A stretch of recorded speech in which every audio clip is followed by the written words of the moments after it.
Good afternoon, everybody. Please be seated.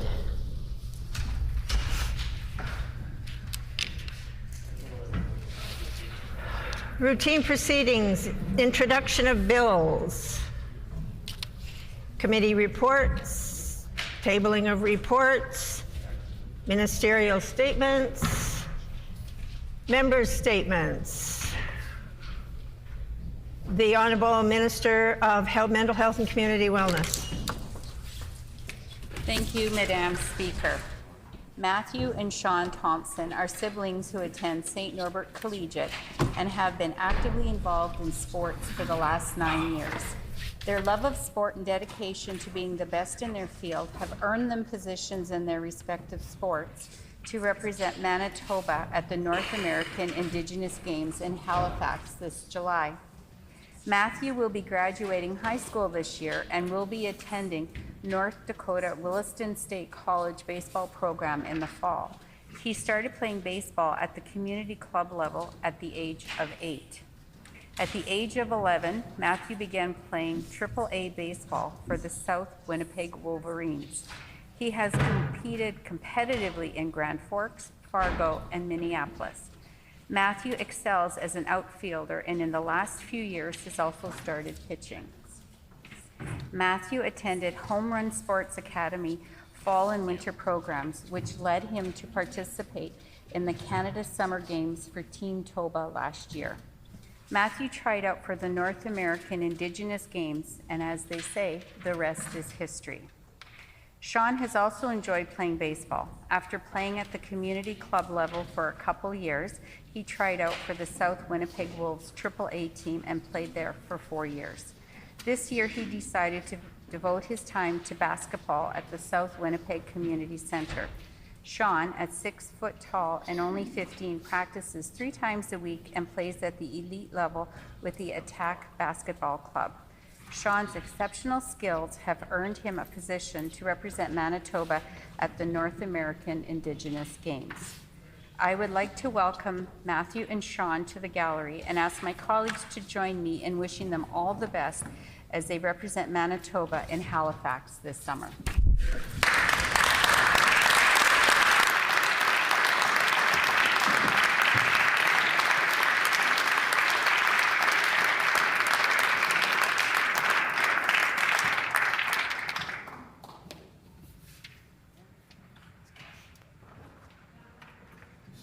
Honourable Member for St. John's. It's outrageous that in 2023 we find ourselves standing up against book banning in Manitoba, but here we are. The removal of books from libraries, schools, and other public spaces because someone doesn't like the ideas within those books is a dangerous practice that has no place in Manitoba. There's a strong connection between book banning and the rise of fascism. Fascism attempts to control the flow of information to shape public opinion. This involves the banning of books, newspapers, and other forms of media deemed to be subversive or dangerous. Book banning is a tool of oppression. It is a way for the small minority to control narrative and shape public opinion to suit their own worldview.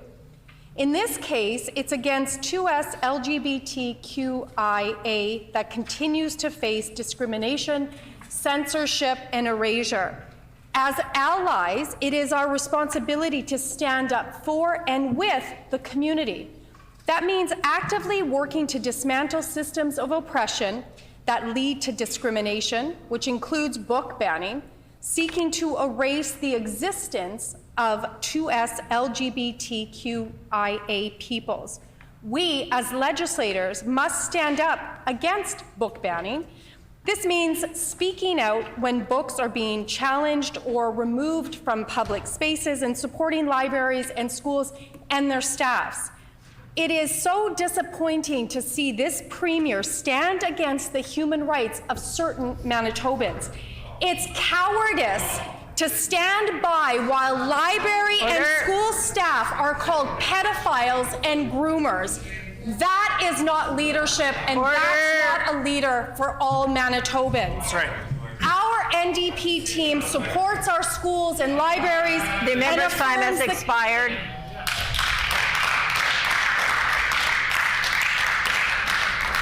The Honourable Minister of Environment and Climate. Thank you very much, Madam Speaker. Today I rise to celebrate the St. James Canucks for their outstanding achievements this season.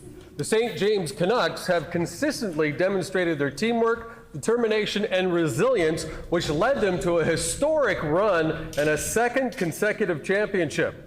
The team has shown great integrity, respect, and fair play on and off the ice, which make them role models for young hockey players in our community. The support of fans, families, and volunteers has been instrumental in the success of the St. James Canucks. Let me mention just some of the milestones achieved by the team members. Capturing their second straight championship, sweeping the St. Vital Victorias last month. Defenseman Rory Neal playing 114 games over 2 years with 88 goals and 194 points to be named MVP for the 22-23 season. Forward Tyrone Willen won the scoring title in 22-23 with 91 points. Captain Cale Price had 63 goals and 159 points in his 87-game regular season, plus 15 goals and 48 points in the playoffs. 15 of the goals were game winners. Defenseman Brady Whitley racked up 124 points in 103 games. Goaltender Noel Gilbert had in the last 2 seasons a .912 save percentage and a 2.53 goals against average. And one player mentioned to me that we've missed on the list that I want to make sure we include is Magnum Glendale. He mentioned that he scored 60 goals in practice, and some of them actually had a goalie in the net. So we want to make sure we mention him. Head coach Blair Mooney picked up his 200th win in the team with the team, and since his takeover, the team has won 2 championships. I would ask the members of this chamber to join me in showing our gratitude to the St. James Canucks and congratulating them on a successful season.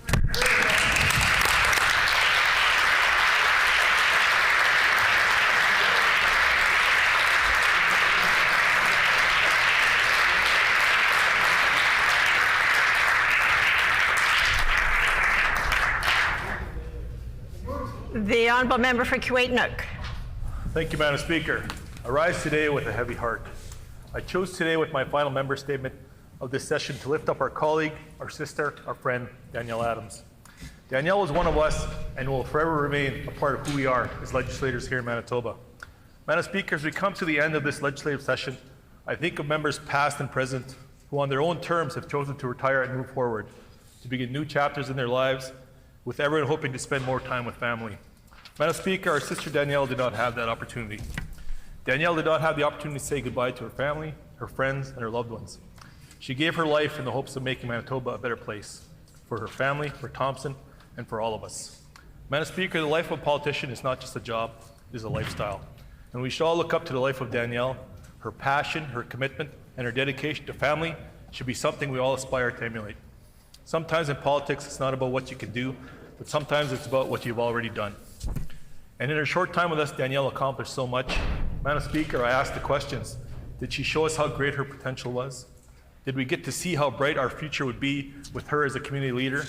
Did young Danielle, that overcame so many barriers and challenges in her life, make the most of her time here on earth? And I say a resounding yes. Danielle left a legacy that she would be proud of, and her husband, her children, and her family could be extremely proud of as well. Family was everything to Danielle. Even while working and focusing on her role here in the legislature, Danielle always thought of her family, especially her husband Bill and her sons Nick and Joe. In fact, Madam Speaker, most conversation with Danielle, no matter what the subject would have been, would have always had a reference to my boys. On behalf of myself, all my colleagues here in the chamber, and all Manitobans, I want to thank her husband Bill, her sons Nick and Joe, for sharing your partner and your mom with all of us. Madam Speaker, as much as I began by rising with a heavy heart, I end by saying how much more complete my life and the lives of all Manitobans is for having been graced with Danielle's presence and influence. Madam Speaker, I ask my colleagues to join me for a moment of silence for Danielle. While she may not be physically here with us in the chamber, she's absolutely with all of us here in the chamber. We love you, Danielle. Miigwech.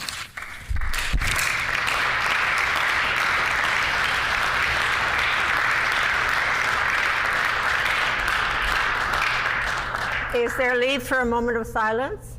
Leave has been granted. Please stand.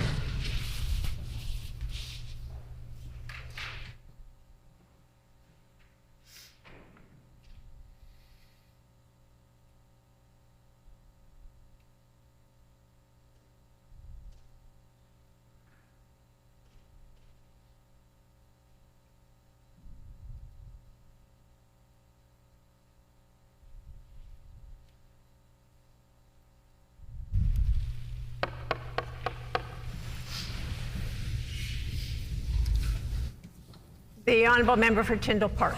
Thank you, Madam Speaker.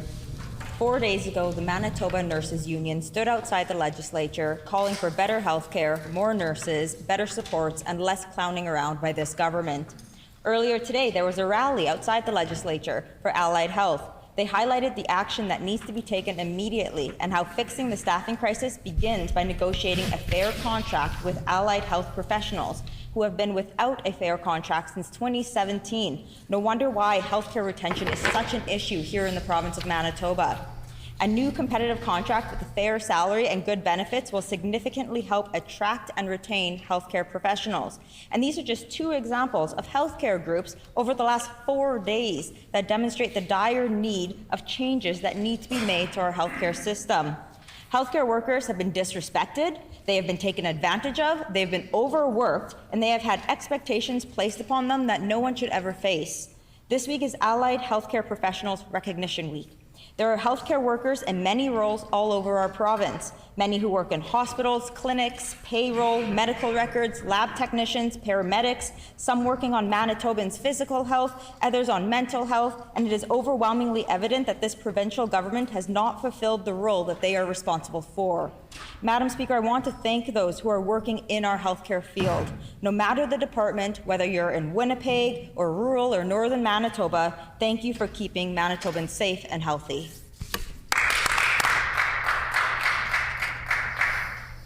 Oral questions. The honourable leader of the official opposition.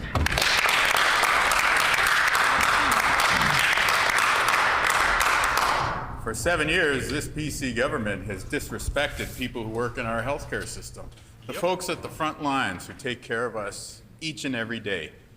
The Manitoba Association of Healthcare Professionals members took a vote to strike. Of those 7,000 members, 99% voted to take strike action. It's a testament to the poor job that this Premier has made in managing, or perhaps we should say mismanaging, our healthcare system. Those workers came to the Ledge today asking for a fair deal. Will the Premier tell the House if she will give allied healthcare professionals a fair deal to Tsuit?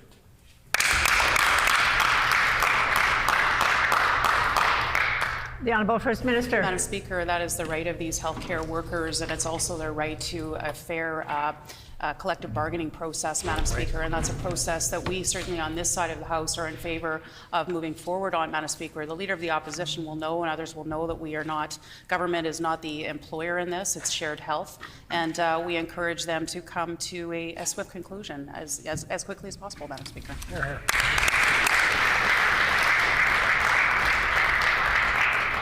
The honourable leader of the official opposition on a supplementary question.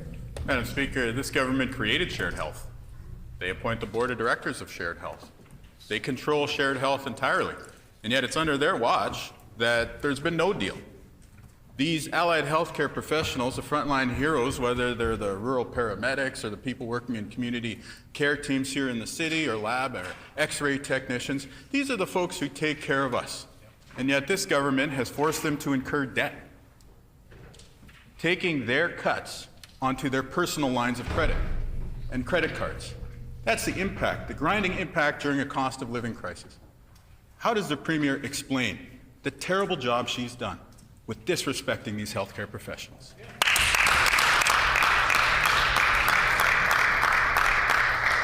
The Honourable First Minister. Well, Madam Speaker, the Leader of the Opposition is disrespecting these healthcare professionals, Madam Speaker, by not respecting the collective bargaining process. We on this side of the House don't believe in the fear-mongering by the Leader of the Opposition. We want to ensure that shared health, the employer as well as the union, come to a fair and equitable agreement between all parties. Hear, hear.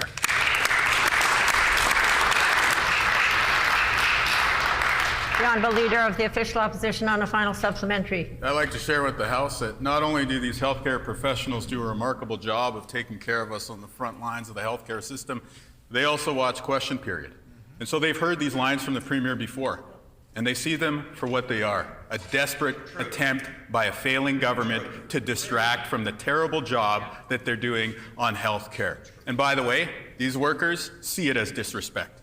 Not only has this government frozen their wages for more than half a decade, now they come through and try to throw up their hands and say, it's not us, Madam Speaker. We had nothing to do with it. Everyone can see transparently through the terrible job this government is doing with healthcare. Will they finally give these professionals what they deserve, a fair deal right now?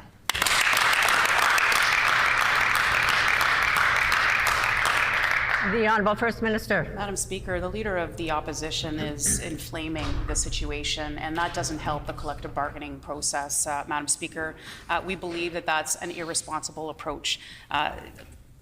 Members of the public should know that all other healthcare collective bargaining agreements have resulted in retroactive implementation of those agreements, and we expect this to be the same, Madam Speaker. Now, the Leader of the Opposition can fearmonger all he wants, but we will respect the collective bargaining process.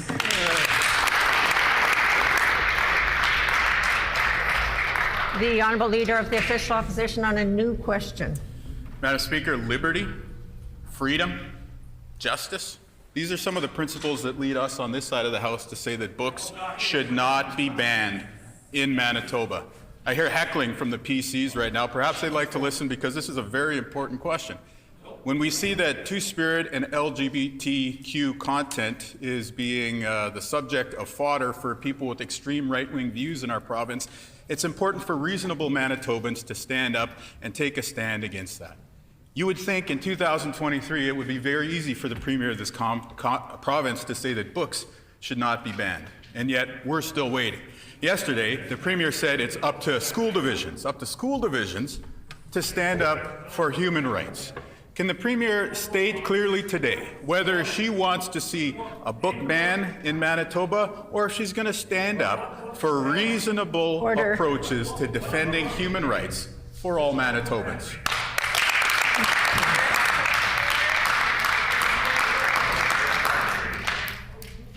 Order. The Honourable First Minister. Mr. Speaker, we on this side of the House believe in diversity, we believe in inclusion, and we believe in supporting a safe learning environment for all of our children, no matter where they learn across this great province of ours. Madam Speaker, we also believe in local autonomy, and when it comes to this particular issue, we believe that the school boards make those decisions, Madam Speaker. We know that the Leader of the Opposition and other members have said in the past they believe in local autonomy when it comes to school divisions. Now all of a sudden they're not for that. Where are they today, Madam Speaker? Oh, good question. That's a good question.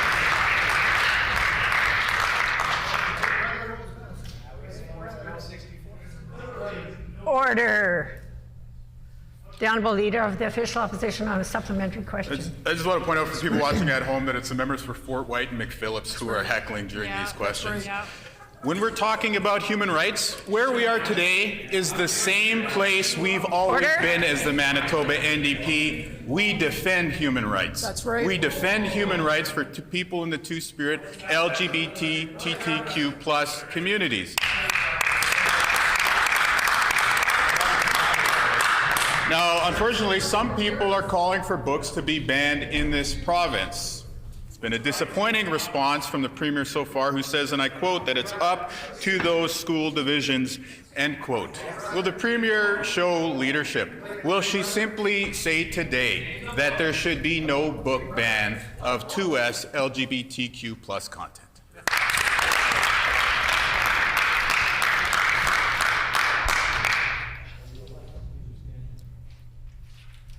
I am going to call the Minister for Sport, Culture and Heritage and the member for McPhillips to order, please. The Honourable First Minister. Madam Speaker, we believe in diversity, we believe in inclusion, Madam Speaker, and we believe that our children should learn in a safe environment within our schools. We also believe in local autonomy, Madam Speaker. And as the the member for Wolseley has said, and that she believes also in local autonomy, she said, and I quote, the Premier's decision to dissolve all school divisions eliminates both the democratic system and parents' direct line with trustees to raise concerns.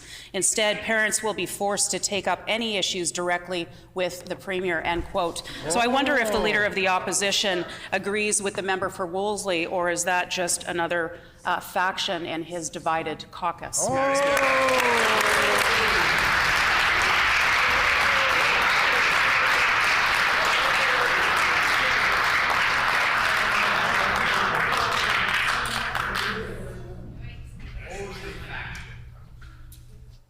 Honourable Leader of the Official Opposition on a final supplementary. Madam Speaker, I think it's very clear why people are sick of the PCs. People in Manitoba are hungry for a serious approach to government, and you're just not seeing that with this PC caucus. When we're talking about a potential ban on books with 2S LGBTQ+ content, we're talking about an issue with human rights. This is something that a premier should be able to speak clearly and unequivocally on. And yet, we know that this government brought in Bill 64, which would have abolished all school divisions in Manitoba. That's why we can plainly see that this is nothing but an attempt to distract and try to evade answering what is a very clear question. For the second day in a row, multiple questions in sequence, I will ask again of this premier. Does she believe that books should be banned simply because they feature 2S LGBTQ+ content?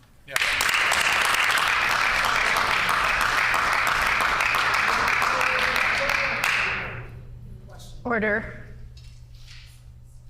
The Honourable First Minister. Madam Speaker, we listen to Manitobans, and that's why we scrapped Bill 64, Madam Speaker. But when it comes to the member for Burroughs, Madam Speaker, who also apparently agrees with local autonomy within our school divisions, he said, and I quote, "School boards are local voices. School board trustees are the people who local people, school parents trust." Madam Speaker, that's what the member for Burroughs said. So I wonder, does the Leader of the Opposition agree with the member for Burroughs, or is that yet another faction in his divided caucus?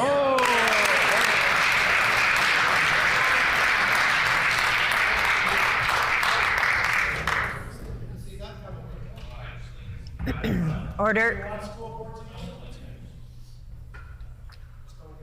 Order.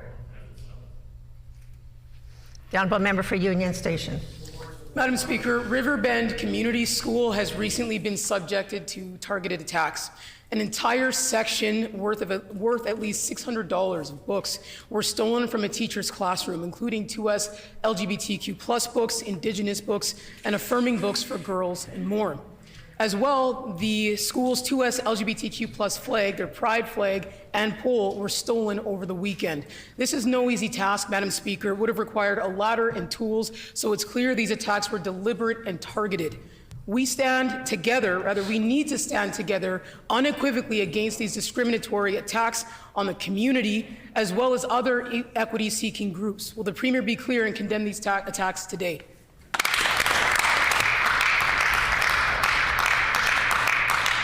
The Honourable Minister for Sport, Culture and Heritage. Thank you, Madam Speaker. And I want to be very clear when I say this. We stand unequivocally with the community. We stand unequivocally with the 2S LGBTQAI+ community.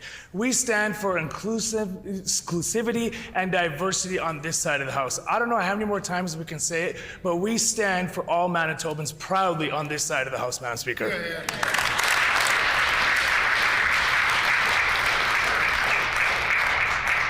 The Honourable Member for Union Station on a supplementary question. Madam Speaker, actions speak much louder than the words of that PC caucus, including that minister. Staff, students, and parents at Riverbend Community School are reeling from these recent targeted attacks at their school. An entire section of representative books were stolen from a classroom, and the school's 2S LGBTQ+ flag and pole was stolen over the weekend. This is not just an attack on the school, Madam Speaker. It's a hate crime and an attack on the very existence of members of the 2S LGBTQ+ community, as well as other equity-seeking groups.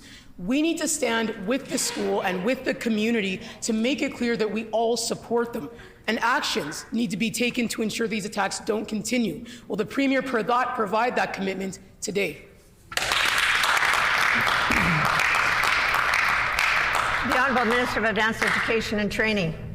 Thank you, Madam Speaker. And we do condemn any actions that are unlawful within classrooms or within society. And our thoughts are with the school community if they're feeling threatened, and certainly this action is being investigated by the schools, and we will watch for the outcome of this. We are sorry for these events and how they've unfolded. We hope to hear more details of what has transpired here, but we absolutely support the community of the LGBTQ communities.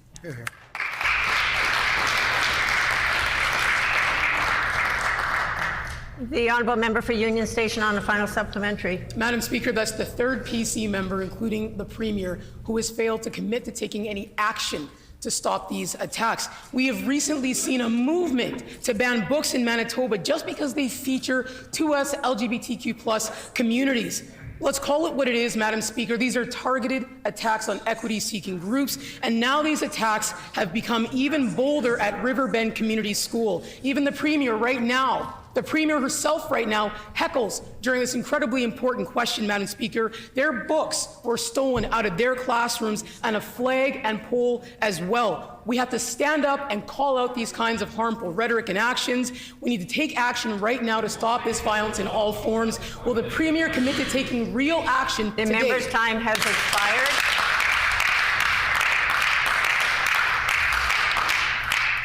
The Honourable Minister for Sport, Culture and Heritage. Thank you, Madam Speaker. And I'll reiterate that we on this side of the House, and I think everyone in here stands with an inclusive and diverse community and supporting all communities in Manitoba. I want to be very clear to the Leader of the Opposition and his entire caucus and everyone over there. There is no book ban in this province. So whatever they're doing on that side is misleading and putting more false information on the record.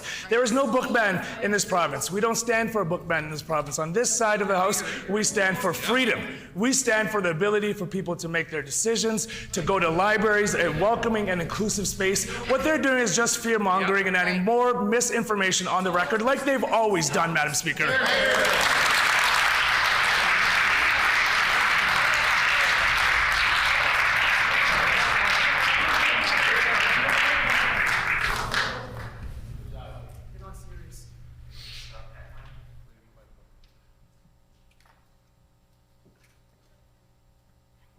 The honourable member for Transcona. Well, thank you, Madam Speaker. Manitobans know this PC government cannot be trusted to properly fund our schools. They have consistently underfunded public education since 2016 and even hid their secret new funding model.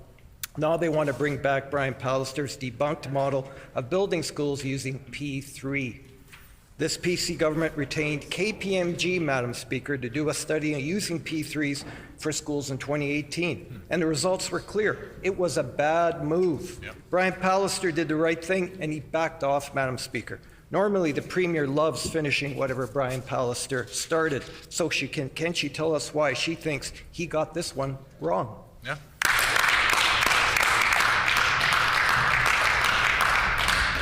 The Honourable Minister for Consumer Protection and Government Services. Madam Speaker, we're a government that builds schools. We've already got 14 of them underway or completed. We have 9 more planned.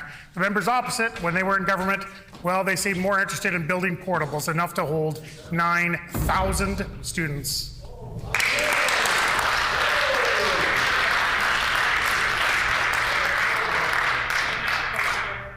The honourable member for Transcona on a supplementary question. Well, thank you, Madam Speaker. Still no coherent answer as to why they're using a P3 model. That's their approach: distract, deflect, and don't answer any questions.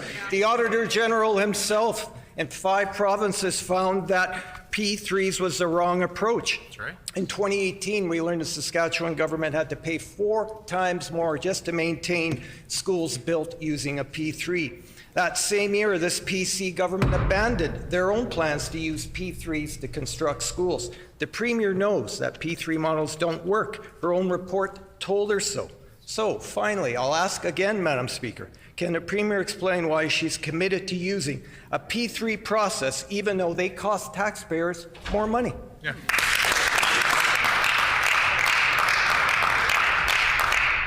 The Honourable Minister for Consumer Protection and Government Services. Madam Speaker, our priorities are the priorities of Manitoba families, of Manitoba students. They want to learn in beautifully equipped schools. They do not want to go back to being stuck in hundreds of portables like the NDP wanted to do. So the member wants to know, why am I advocating this approach? Because I want to build 9 new schools, high quality and quickly.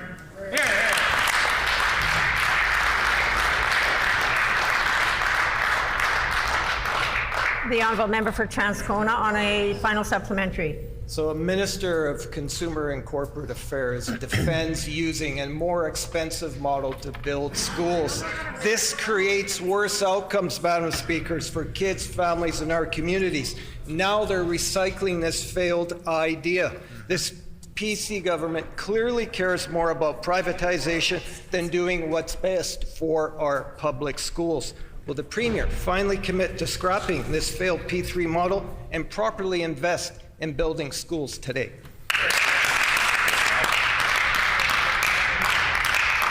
The Honourable Minister for Consumer Protection and Government Services. Well, Madam Speaker, by now I think Manitobans can see this line of questioning for what it is, a desperate attempt to distract from their legacy and their leader. What I will simply say is that we are building high-quality schools. We're building them quickly. That is our point. We want to ensure that students are taught in these beautiful facilities. That's why we made building schools a priority. We had committed to building 20 schools. Now we're going to build 23. We committed to getting them done by 2029. Now we're getting them done by 2027. That's 3 more schools, 2 years sooner. That's real results for Manitoba.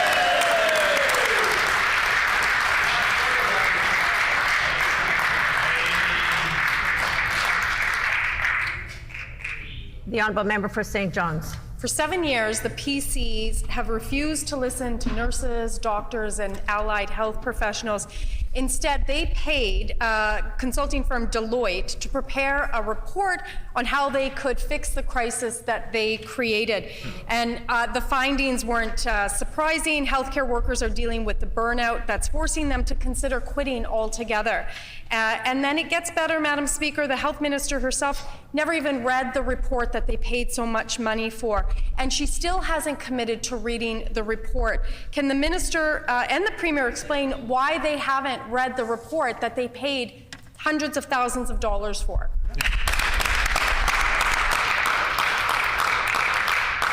The Honourable Minister of Health. Madam Speaker, healthcare has always been the top priority for this government. That is why we created the Diagnostic and Surgical Recovery Task Force, which is providing tens of thousands of additional procedures to improve the lives of Manitoba patients living in pain, Madam Speaker. That is why we created the Health Human Resource Action Plan, which is supporting doctors, nurses, allied health professionals, and adding more health professionals to the system.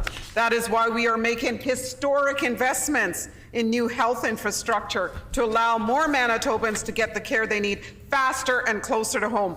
We on this side of the House are committed to making healthcare stronger and more sustainable for all Manitobans. Hey.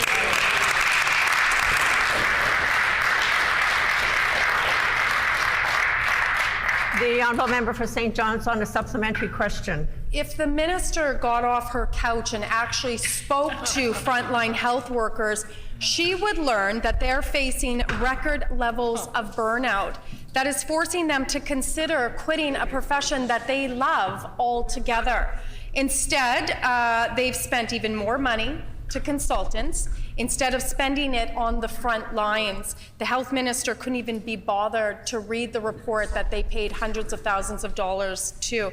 That's how little she cares about our Manitoba healthcare frontline workers. Will the Premier and her health minister show some leadership and commit to reading their report that their government paid for today?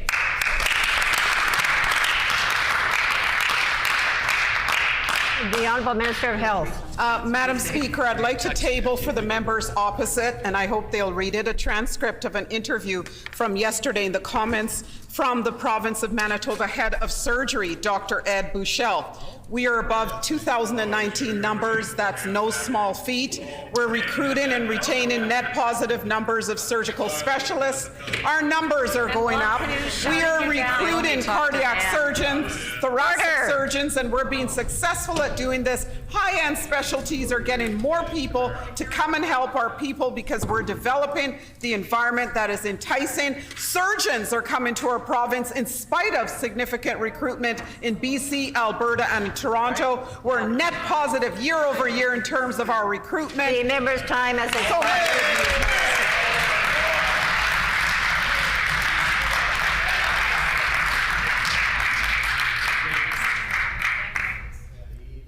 The Honourable Member for St. John's on a final supplementary. The bottom line is that Manitobans don't believe this health minister.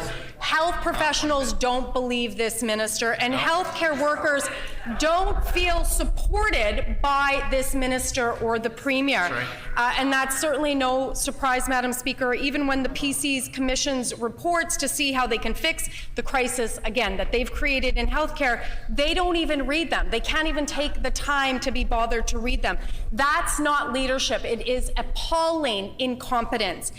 And the Premier and our health minister still haven't committed to reading the report that they paid hundreds of thousands of dollars for. Will the Premier and her health minister provide this commitment to reading the report and hearing from healthcare workers today? Yeah. Just read the report. The Honourable Minister of Health. Madam Speaker, more from Manitoba's head of surgery, Dr. Ed Buchel. We are recruiting more arthroplasty. We are recruiting more orthosurgeons in general. Again, Madam Speaker, we're above 2019 numbers. That's no small feat. We're recruiting and retaining net positive numbers of surgical specialists. And Madam Speaker, nurses in this province know that our government listened to the front lines, implemented the Health Human Resource Action Plan, $123 million for 9 nurse incentives. I'd like to share some of them. $8.4 million to reimburse the cost of nurses' professional licensing fees, an incentive for nurses who have previously left the profession but choose to return to the workforce.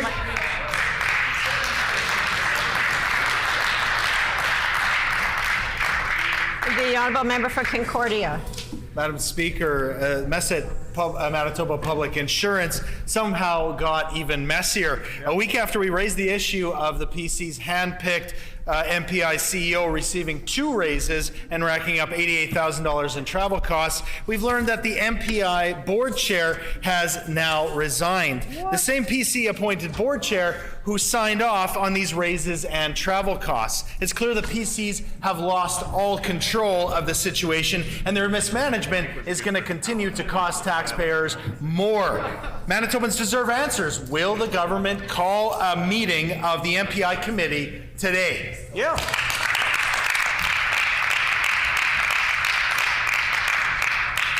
The Honourable Minister of Justice. The member will know that when it comes to PUB-approved rate increases or decreases, that they're significantly lower under our government than they ever were under the former NDP government.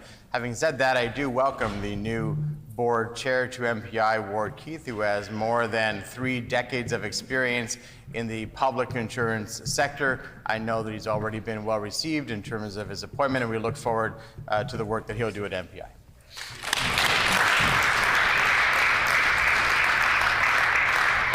The Honourable Member for Concordia on a supplementary question. Chaos is the only word that can sum up what's going on over at Manitoba Public Insurance under these PCs. Project Nova costs have ballooned $200 million over budget, and at the same time, the PC's handpicked CEO received 2 raises and racked up $88,000 in travel costs. The entire handpicked board and the minister signed off on all of it. And now, after we raise this issue, the board chair all of a sudden announces his resignation. Manitobans want true accountability from these PCs. Will the minister commit to calling a meeting of the MPI committee today? The Honourable Minister of Justice. Manitobans can look at the track record of the PUB-approved rate increases or decreases under our government over the last 7 years compared to under the former NDP government. Manitobans are getting a good rate for their insurance because of good management, Madam Speaker. However, it is important that we continue to ensure that the people on the board and at the top of the board are the best qualified that we can find, and Ward Keith is certainly among those, having had 3 decades of experience at MPI and getting promoted under a number of different governments, including Gary Doerr's government, Madam Speaker.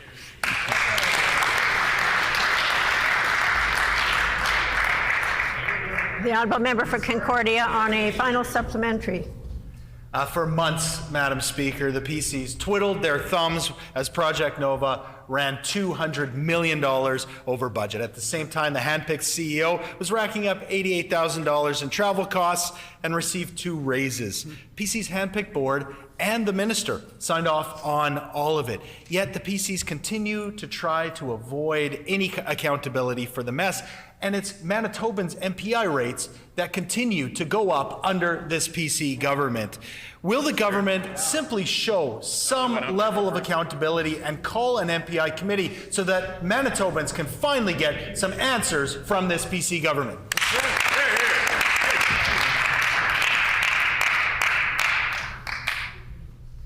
The Honourable Minister of Justice. Once again, the member opposite is wrong. The track record when it comes to the PUB-approved rate increases or decreases speak favorably of this government. Of course, there were times when rate increases under the NDP were 3.5%, 4%, because costs were out of control. And at that time, that member sat in the government and did absolutely nothing. In fact, what they did was they ended up firing CEOs, giving them big severances, and then turning around and hiring them back days later at hundreds of dollars an hour contract. That was their view of how to manage the corporation. Under our government, MPI has been one of the leaders in terms of keeping rates down for customers.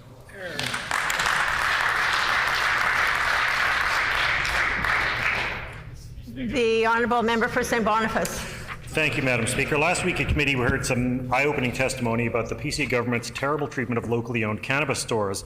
The government charged a social responsibility fee in the millions of dollars that drove stores out of business and was never spent on protecting the public.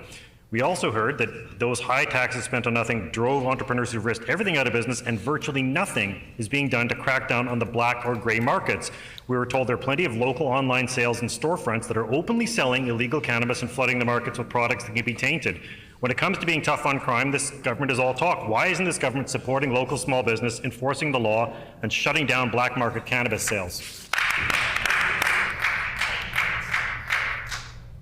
The Honourable Minister of Finance. Well, thank you very much, Madam Speaker, and I think for the members' information, for the members in the House, their information, we think we have now cornered 50% of the black market in Manitoba through the very robust retail market we have in Manitoba. We've made the conscious decision to ask the private sector to get involved in retailing cannabis here in Manitoba. We now have 175 stores serving all corners of our province, and we believe in delivery of the private sector here in delivering cannabis in Manitoba.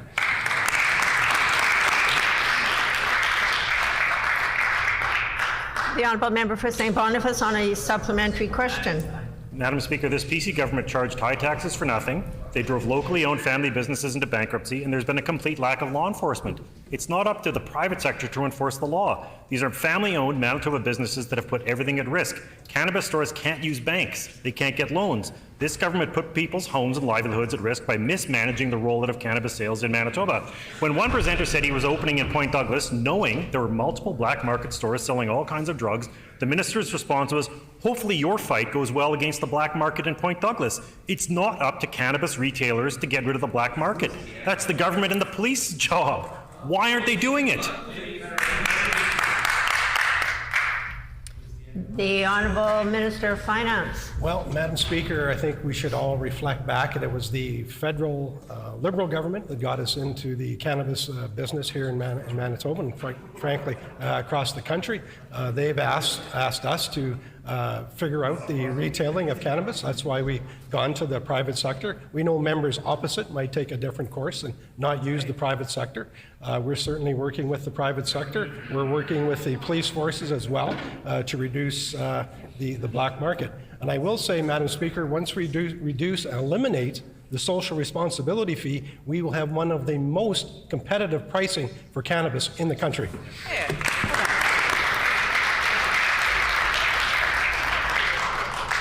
The Honourable Member for River Heights. Madam Speaker, Wayne Robert developed sores on his feet. Yet his feet were never examined by the home care nurse in spite of pleas by his wife, Susan. The sores progressed, his toes blackened. Months later, the severity was finally appreciated at the St. Boniface Hospital, but it was too late. A mix-up meant his wife and family were not able to visit him for a critical week while he was still conscious in the days before his death. In the ICU, the bracelet to identify him had another patient's name on it. Susan was promised a meeting with the Minister of Health, but it never happened. She's in the gallery today. Will the Minister meet with Susan after QP? She's looking for closure and wants to do what she can so that no others go through what Wayne went through.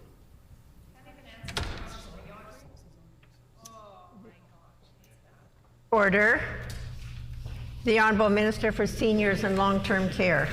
Thank you very much, Madam Speaker, and I certainly am very sorry for the situation that the individual that the member references, and I can certainly indicate that seniors working with the Department of Health continues to evaluate our processes and determine what further initiatives we can take to ensure that the situations that the member references don't continue to take place.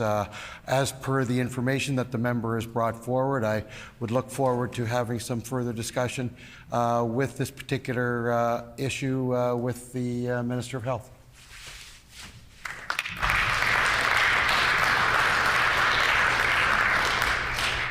The Honourable Member for Rossmere. Madam Speaker, in 2019, our government created the Building Sustainable Communities program to support important community projects at a local level. Since its creation, the annual grant stream has been immensely popular across the province and has led to the funding of 1,745 projects, leveraging $185 million from other funding sources with $82 million in provincial government investments. For the benefit of the House and members opposite, would the Minister please tell us about this morning's announcement for this year's Building Sustainable Communities recipients? Great.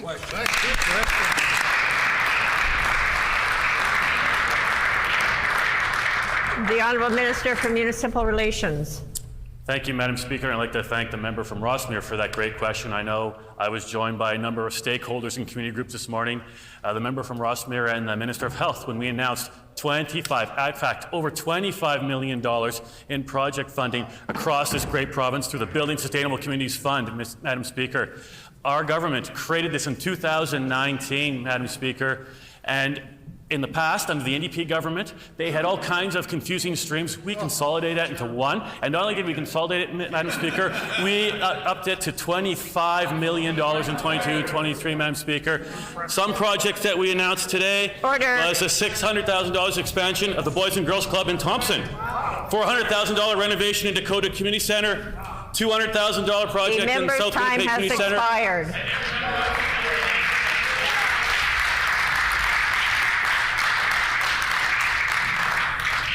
The Honourable Member for Point Douglas. Which, Madam Speaker, the PC government refused for months to release the number of Manitobans who died from overdoses in 2022.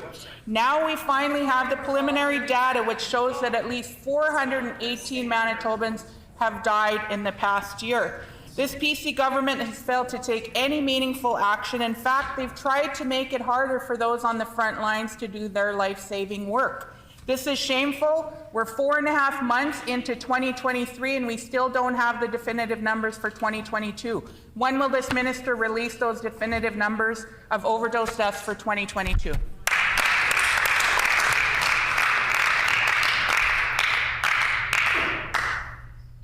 The Honourable Minister for Mental Health and Community Wellness. Thank you, Madam Speaker. And as the member opposite knows and was informed in estimates and in prior discussions, those numbers are released by the Office of the Chief Medical Examiner.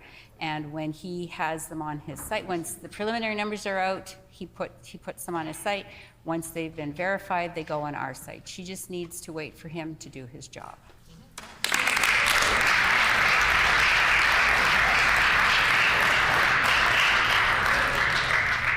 The Honourable Member for Point Douglas on a supplementary question. Miigwech, Madam Speaker. And the medical examiner has been doing their job. They've now been silenced from releasing any of those numbers to groups that approach them to ask for those numbers. That minister has access to those numbers, and it's under their portfolio, and they have the means to be able to release those numbers. So this time I'll ask, when is this minister going to release the numbers for 2023 overdose deaths? We still don't have those numbers, and we're 4.5 months into 2023 already. Great job, Bernadette.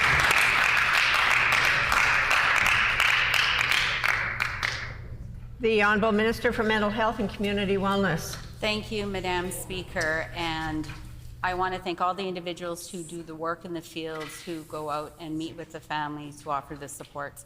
And I would not want to begin to tell an individual when they should be preparing the numbers, when they should be putting them on their websites. I will wait for the individual, the doctor, to do his job.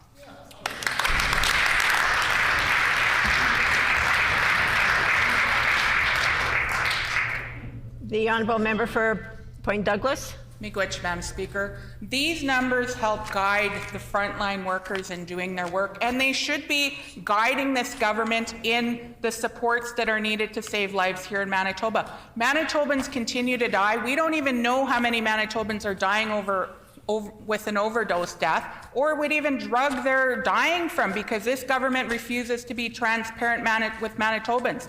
So I'll ask them again, will they release those numbers? Will they commit to opening a safe consumption site? And will they start to be transparent and release those numbers in a timely manner to the public, along with the drugs that are being overdosed on, so that we can help save Manitoban lives?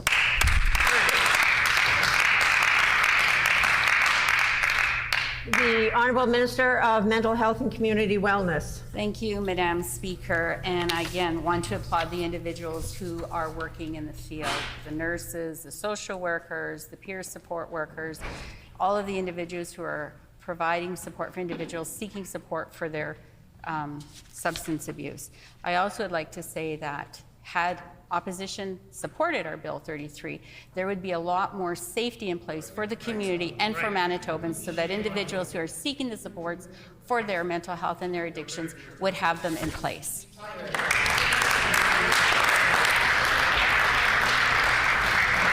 The Honourable Member for Flin Flon. Thank you, Madam Speaker. Vince Guy lives in Thompson. He's been unable to leave his bed apart from medical appointments and hospital stays for the past 4 years. Vince lives with a spinal condition that's left him unable to walk. He's on a waiting list for Northern Spirit Manor in Thompson and the Fairview Personal Care Home in Brandon. But there's no end in sight for how long he'll have to wait.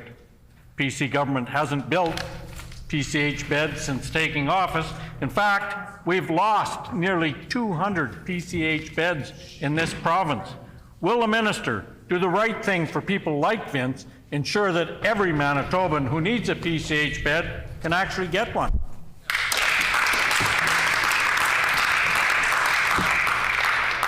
The Honourable Minister for Seniors and Long-Term Care.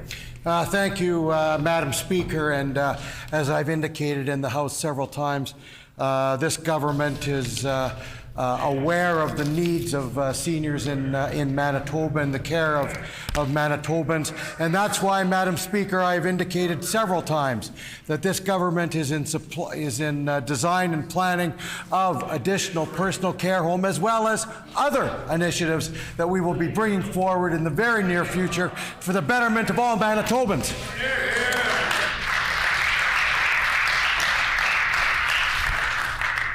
The time for oral questions has expired, and I have a ruling for the House.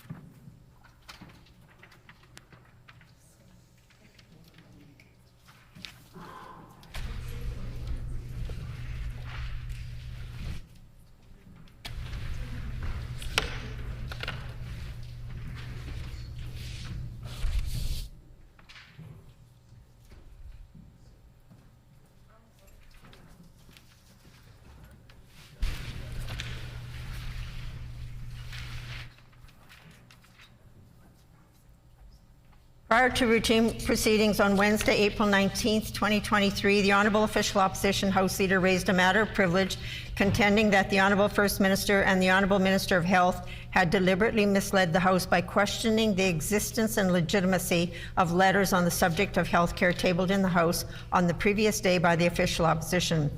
The Honourable Official Opposition House Leader concluded by moving, and I quote, that this matter be immediately referred to a standing committee of this House for debate and review, end quote.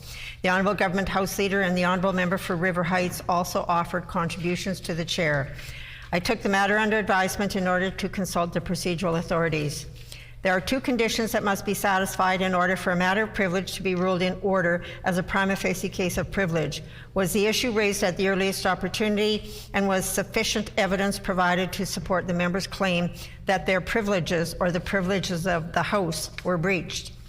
On the first issue of whether the issue was raised at the earliest opportunity, the Honourable Official Opposition House Leader indicated that the issue was raised at the earliest opportunity, and I accept the word of the Honourable Member. On the second issue, whether sufficient evidence was provided, there are a number of considerations to explore, particularly with regard to charges of deliberately misleading the House.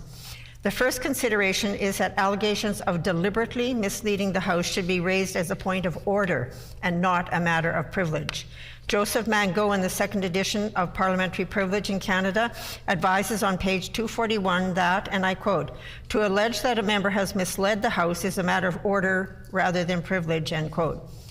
He goes on to advise on the same page, and I quote, to allege that a member has deliberately misled the House is also a matter of order, end quote.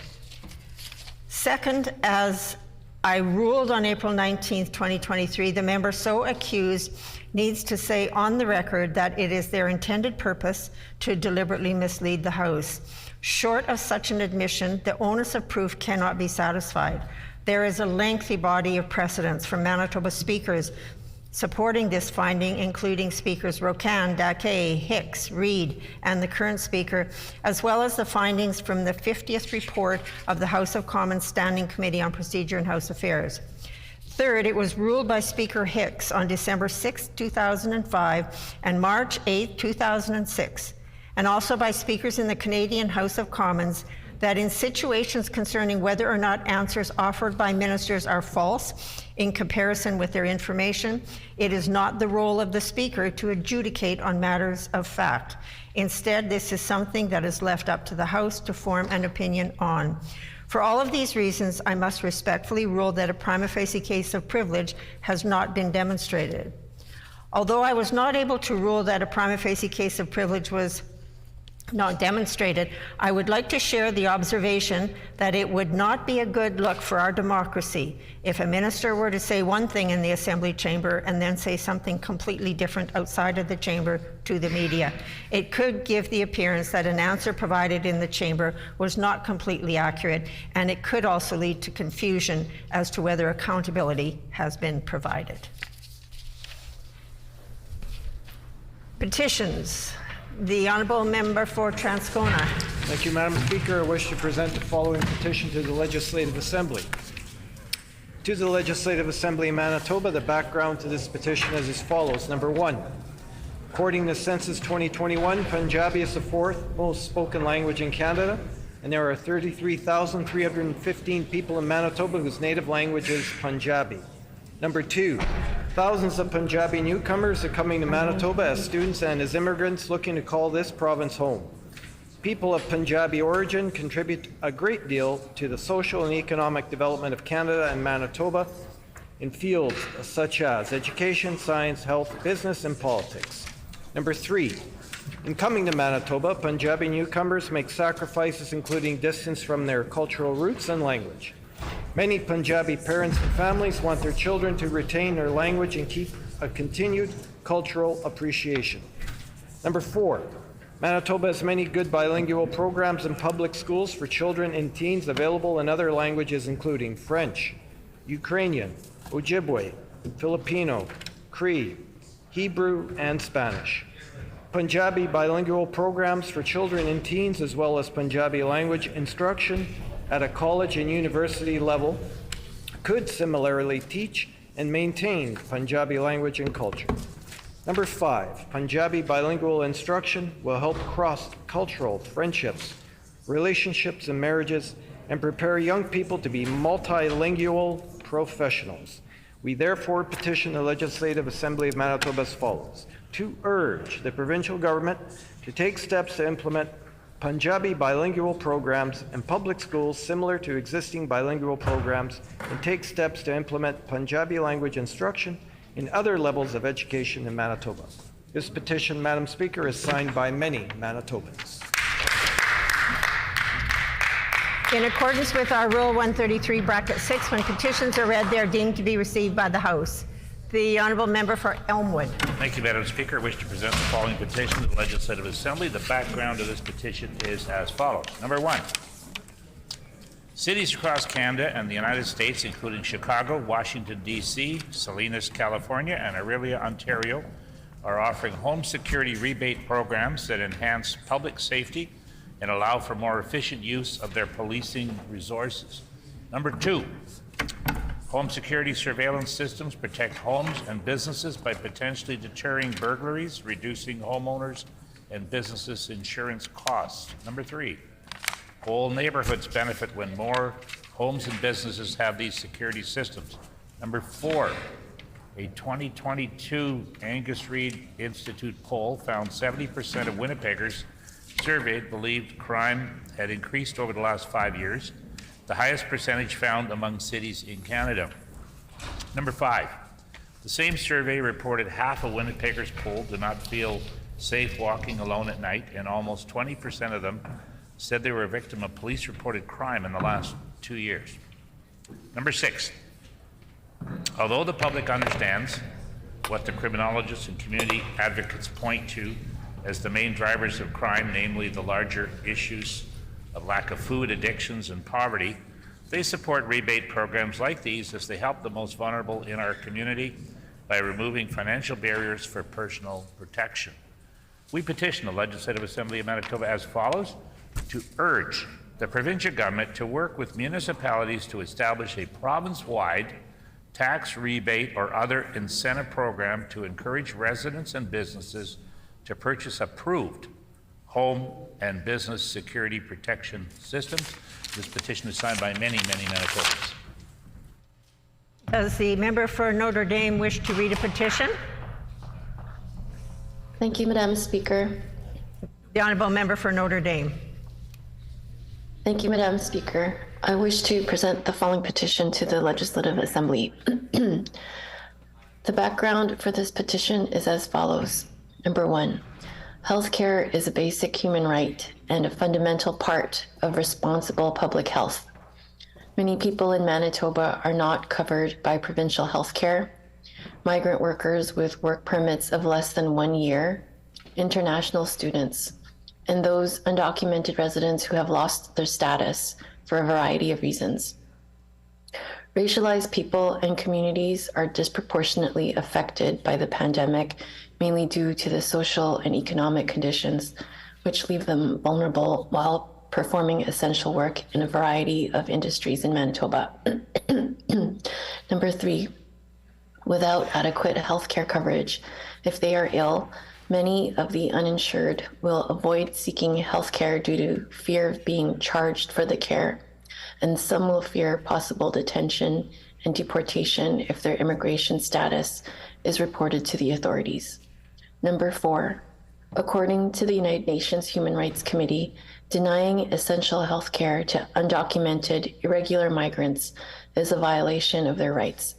Number 5, jurisdictions across Canada and the world have adopted access without fear policies to prevent sharing personal health information or immigration status with immigration authorities, and to give uninsured residents the confidence to access health care. Number 6, the pandemic has clearly identified the need for everyone in Manitoba to have access to health care to protect the health and safety of all who live in the province.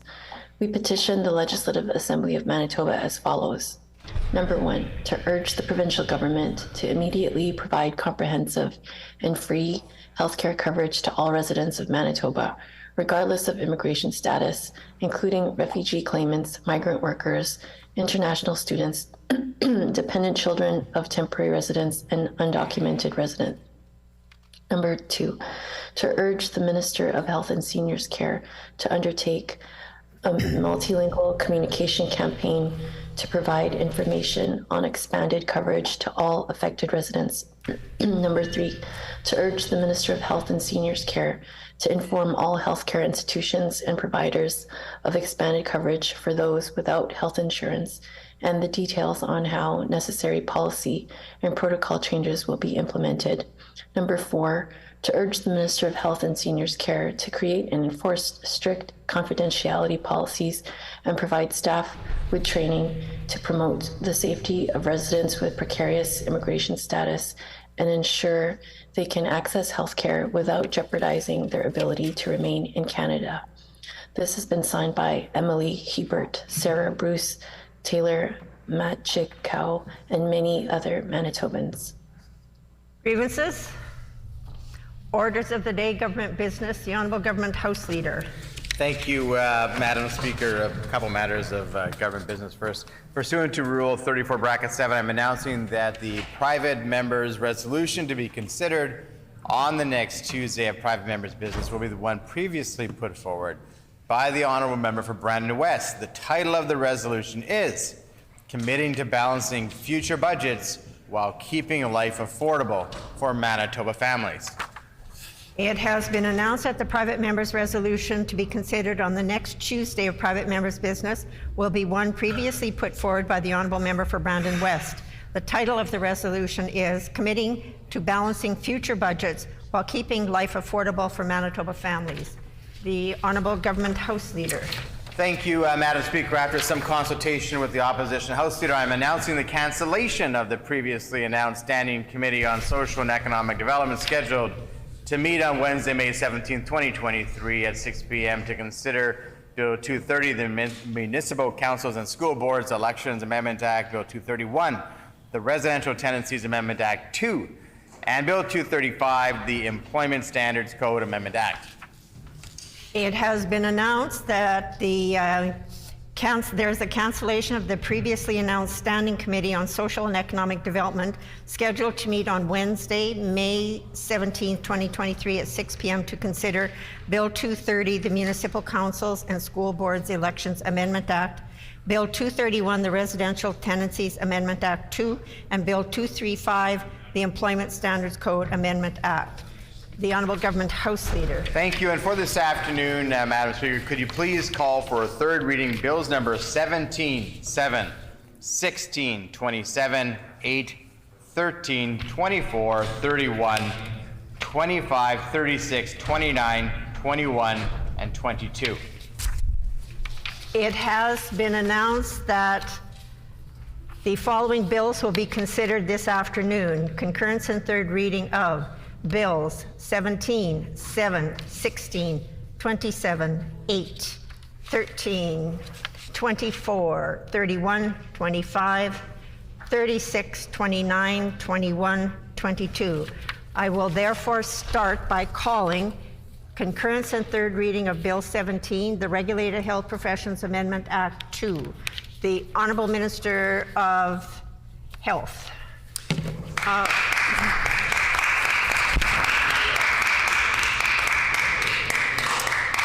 Thank you, Madam Speaker. I move, seconded by the Minister of Sport, Culture and Heritage, that Bill number 17, the Regulated Health Professions Amendment Act 2, reported from the Standing Committee on Justice, be concurred in and be now read for a third time and passed.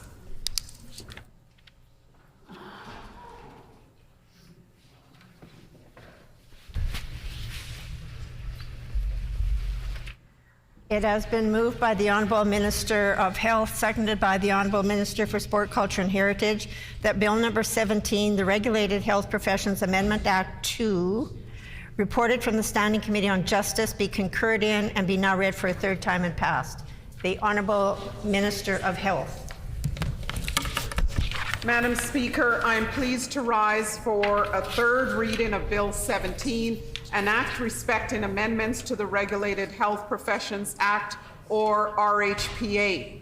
This bill will enable the minister responsible to take action in the public interest to address issues relating to the administration and operation of a health profession regulatory college that has not yet transitioned to the RHPA or the state of practice of the profession. This will ensure that there are the right tools in the toolkit and, if required, can improve matters related to health, safety, and quality assurance in the practice of the regulated health profession. The work to complete the regulations required to transition a profession to the RHPA is complex and takes a considerable amount of time to complete. Currently, there are 5 health profession regulatory bodies under the RHPA, and 17 are still governed under their own profession-specific legislation while waiting to transition to the RHPA. Resources, including a workbook and a guidance document, have been developed to help the colleges complete the work they need to do to transition to the RHPA, and work has begun on the Reserved Act review process for the professions of licensed practical nursing, physiotherapy, and medical laboratory technology. These changes will help keep Manitobans safe and healthy as we move past the pandemic and can continue to work to transition all regulated health professions to the RHPA. Thank you, Madam Speaker. Are there any further members wishing to debate? No. The Honourable Member for Union Station. Thank you, Madam Speaker. I'm happy to put a few words on the record in regards to this bill. I think I've spoken to this bill at length previously, but certainly I appreciate the opportunity to put some more words on the record. This bill, it is amending the Fair Registration Practices and Regulated Professions Act. There are a few reasons why it's being brought forward, and I've had the opportunity to ask the minister questions about this and get clarity as to why. And I've also had the opportunity to meet with a number of organizations, a number of different professional regulatory entities to hear about what their experiences have been, trying to bring themselves up to date, up to speed in regards to falling under this act. And something that was raised pretty consistently was the lack of appropriate resources and supports from government in order to support organizations in being able to do so. I actually met with a couple of organizations, one in particular that specifically stated that they had reached out to the government in the hopes that they would be able to transition under the act because they are prepared to do so. They've gotten themselves organized, they've done all the heavy lifting, they've done all the work. But unfortunately, they were told that wasn't enough resources to support them in doing so. So at this time, they are unable to make that transition, even though they're prepared to do so.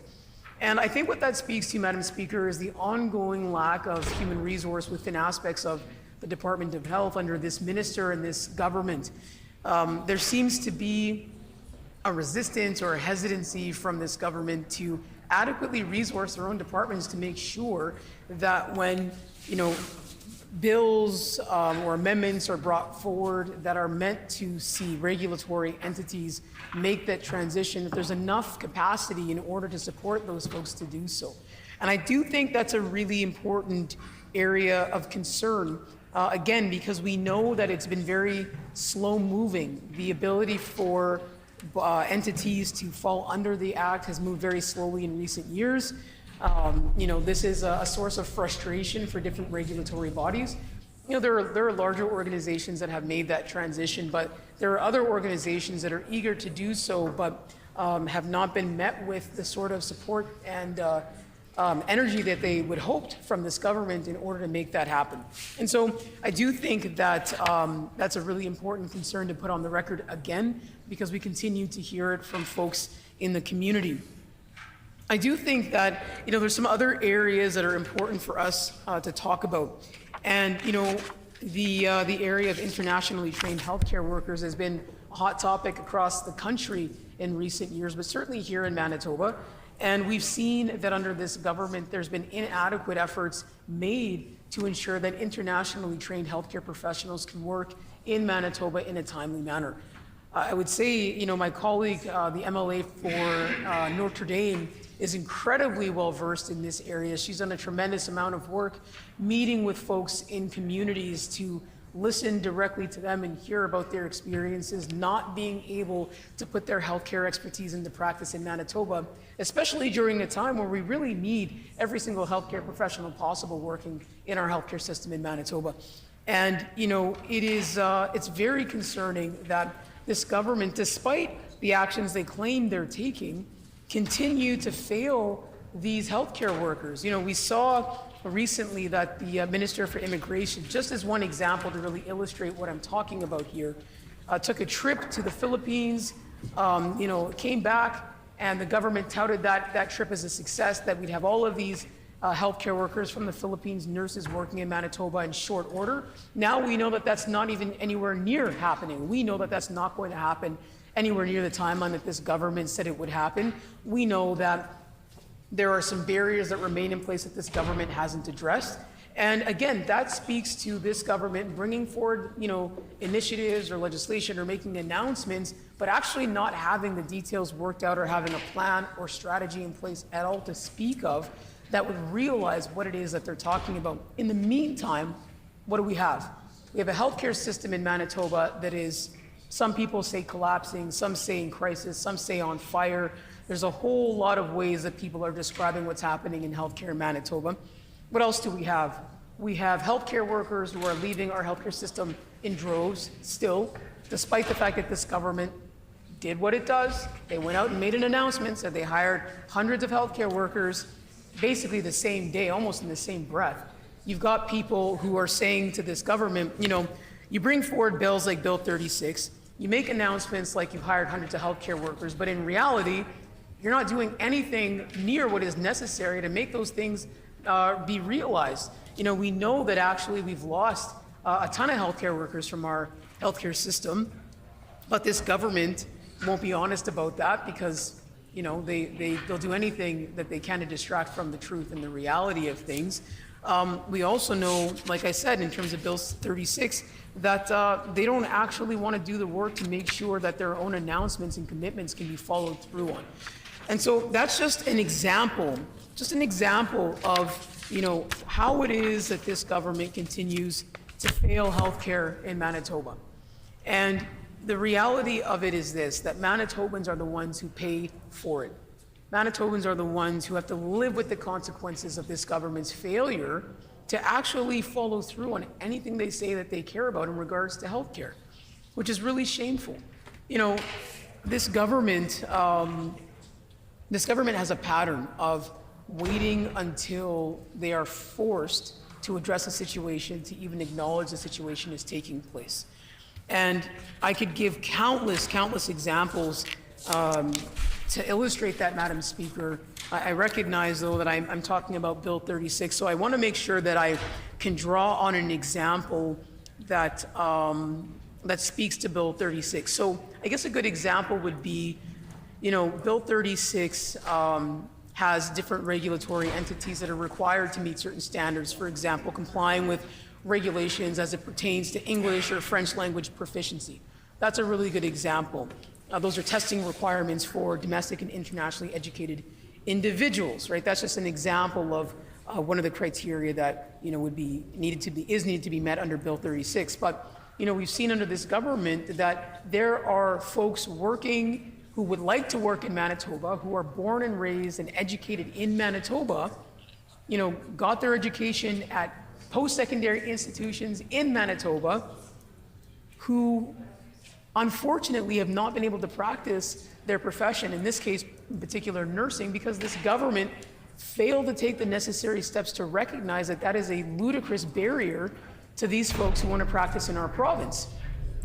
To the point where some of these nurses, and these are specifically Indigenous nurses, born and raised in Manitoba, educated here, who have not been able to practice in Manitoba, actually had to take contracts in Saskatchewan, Ontario, elsewhere, because this government, despite what they say they want to make happen or they are making happen under bills like Bill 36, this government is actually failing those very nurses and not doing what is necessary for them to be a part of our healthcare workforce in Manitoba during a time where we need to retain every single person possible and make sure that we've got a strong healthcare system so that not only are we retaining our healthcare professionals, but we're also setting the stage to be able to successfully recruit healthcare workers into the system in Manitoba.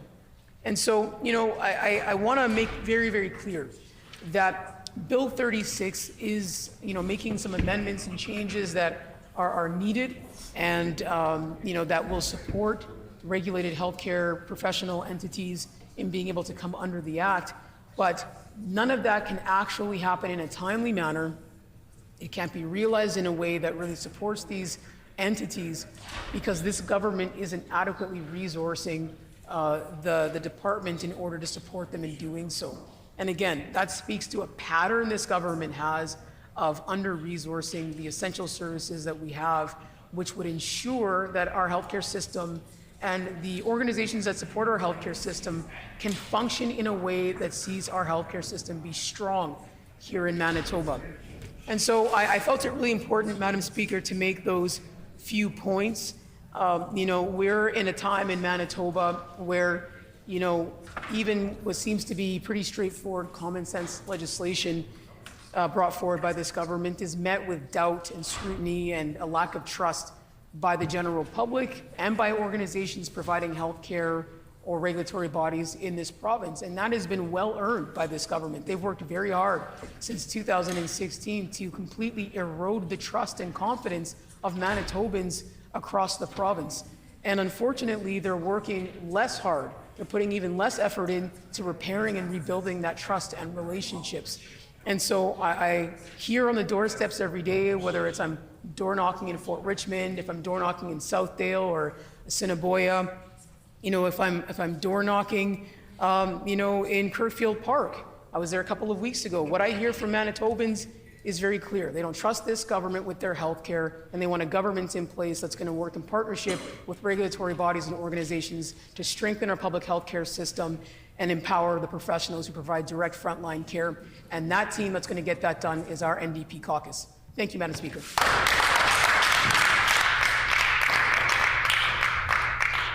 The honourable member for River Heights.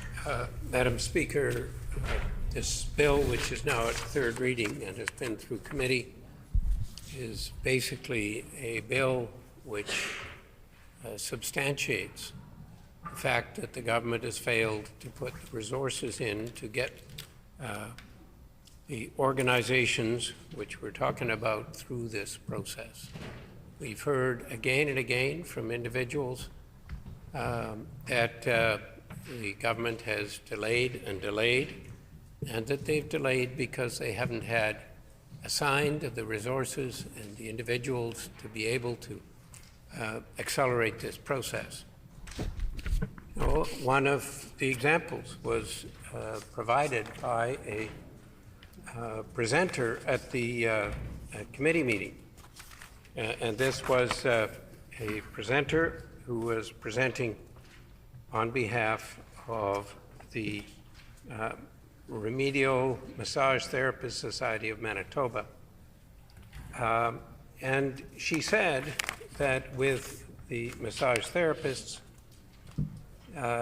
they were approved for regulation in 2015 to begin the process.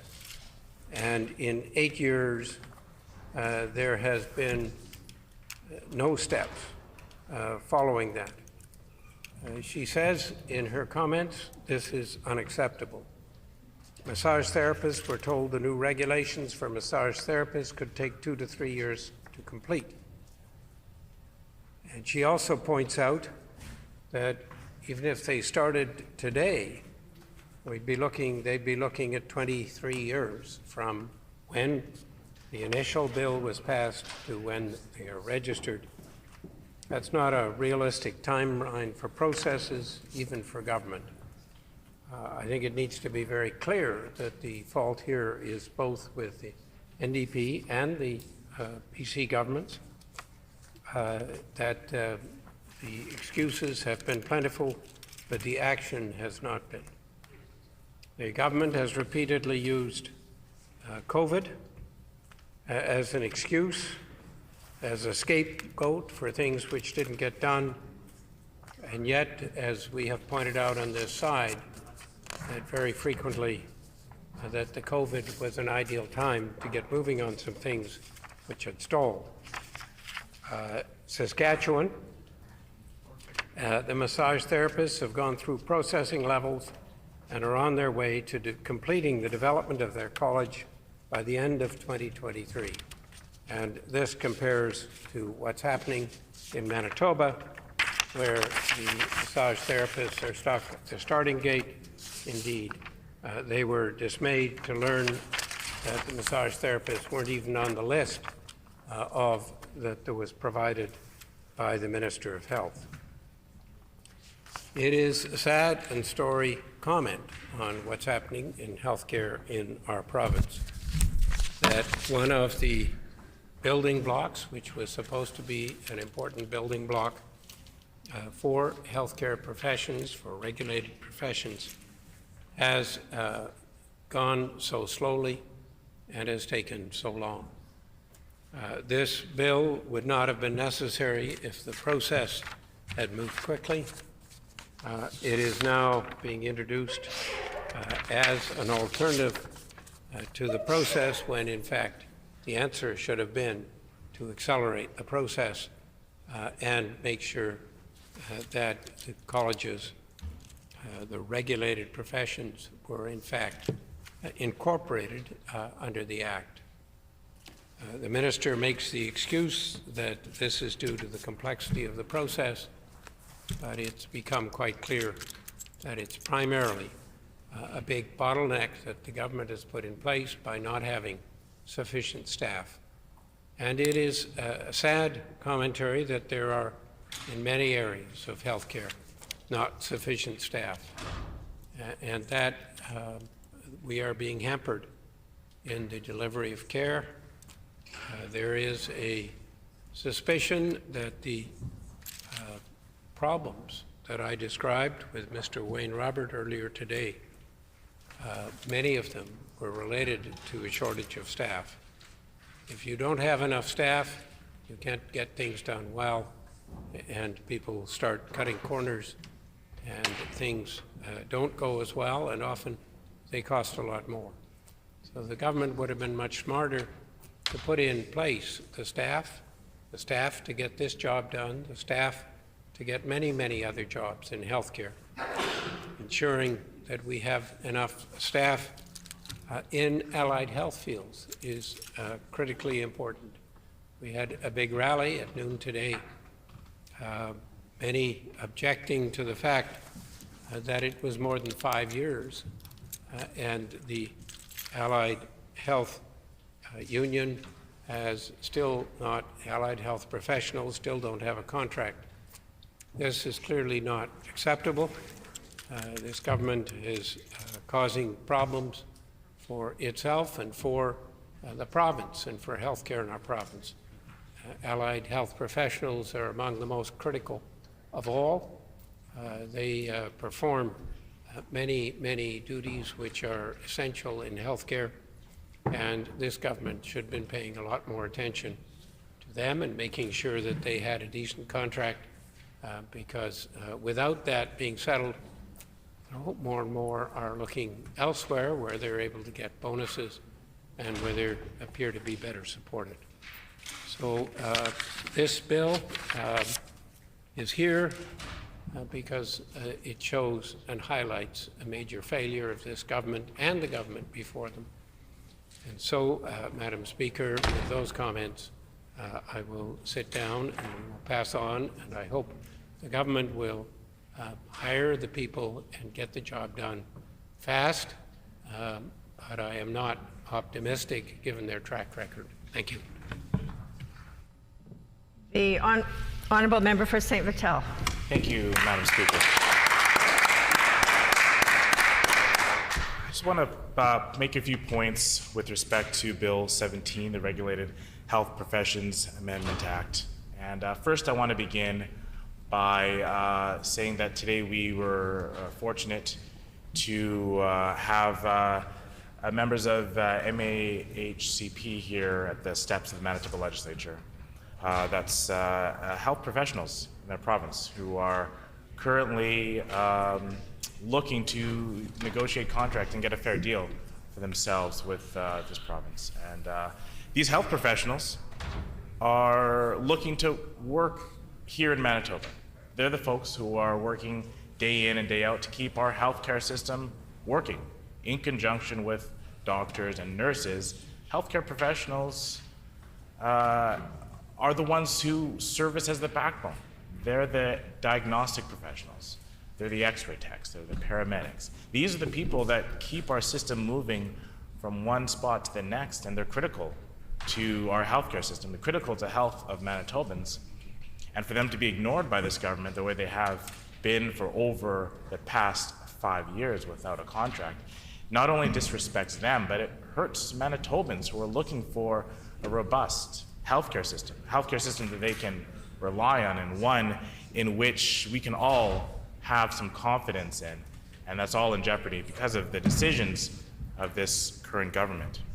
Now, with respect to Bill 17, Mr. Deputy Speaker, it's important to note, first of all, that there are many health professions that are and have been seeking regulation, to be regulated as part of this act for a number of years.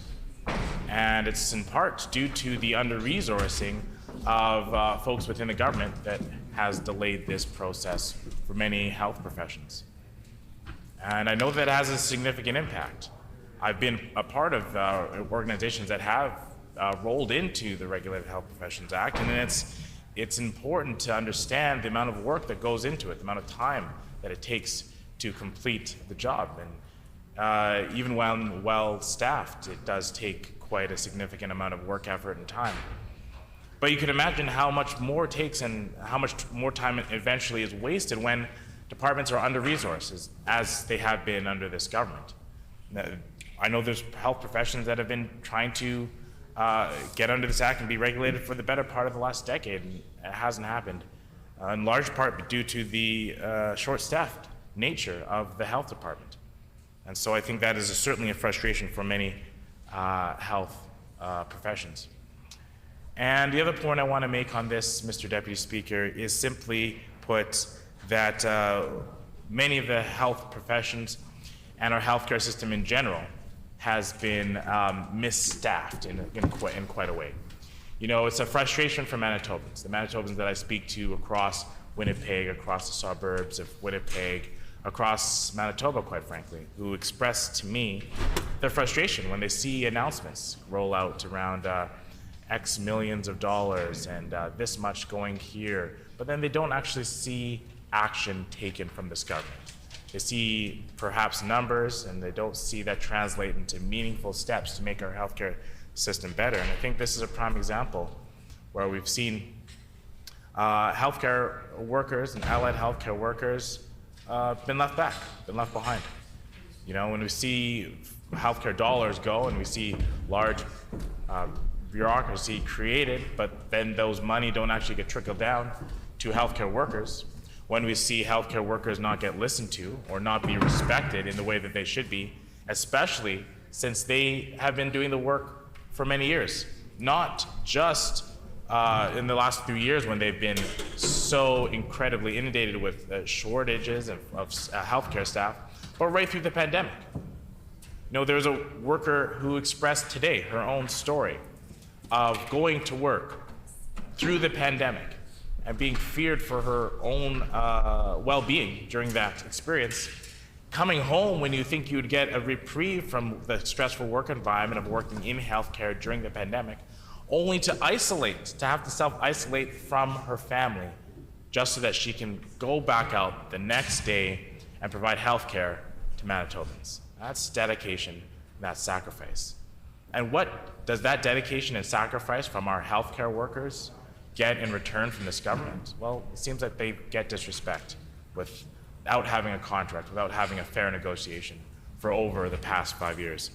And I think it's important to note all this with respect to Bill 17, that it's important for any government to build a good relationship with healthcare workers, with the workers they're asking to do much of the heavy lifting to support healthcare in our province. And this government hasn't been able to do that. They seem unwilling or incapable to do that, perhaps both. I know on this side of the House we take that very seriously, and if we're given the opportunity, I think that we will certainly make those efforts for the workers of Manitoba.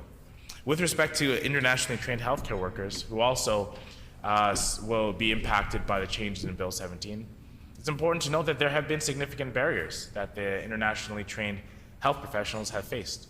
It was said very eloquently by my colleague, the member for Union Station, earlier today, as well as my colleague, the member for Notre Dame, in previous opportunities to speak in this chamber, who've expressed the need to reduce barriers for folks who have been trained in healthcare professions and want to come to work here in Manitoba. We all know the challenges around healthcare shortages that's been shared by many members, including the Premier herself, around national shortages in healthcare workers. And so when we have the opportunity to welcome in people into our province here in Manitoba, but also welcome in the people who are already trained in these healthcare professions, why wouldn't we take every opportunity to let these people into our province and work in their field in our province? There are many things, many steps that we can take to make sure that these people have and can have their credentials recognized and have any bridging programs looked at, and making sure that the path is not just laid out for them and it's that they don't have to take any steps, but that we simply look at the credentials they have and find ways that they can help to work in our healthcare system, and at least create a system in Manitoba where they have a shot, a realistic, affordable chance of actually working in their health profession in Manitoba. Because right now, for many internationally educated health professionals, the path is just impossible. It's just impossible with the current system that this government has set up. It's just impossible.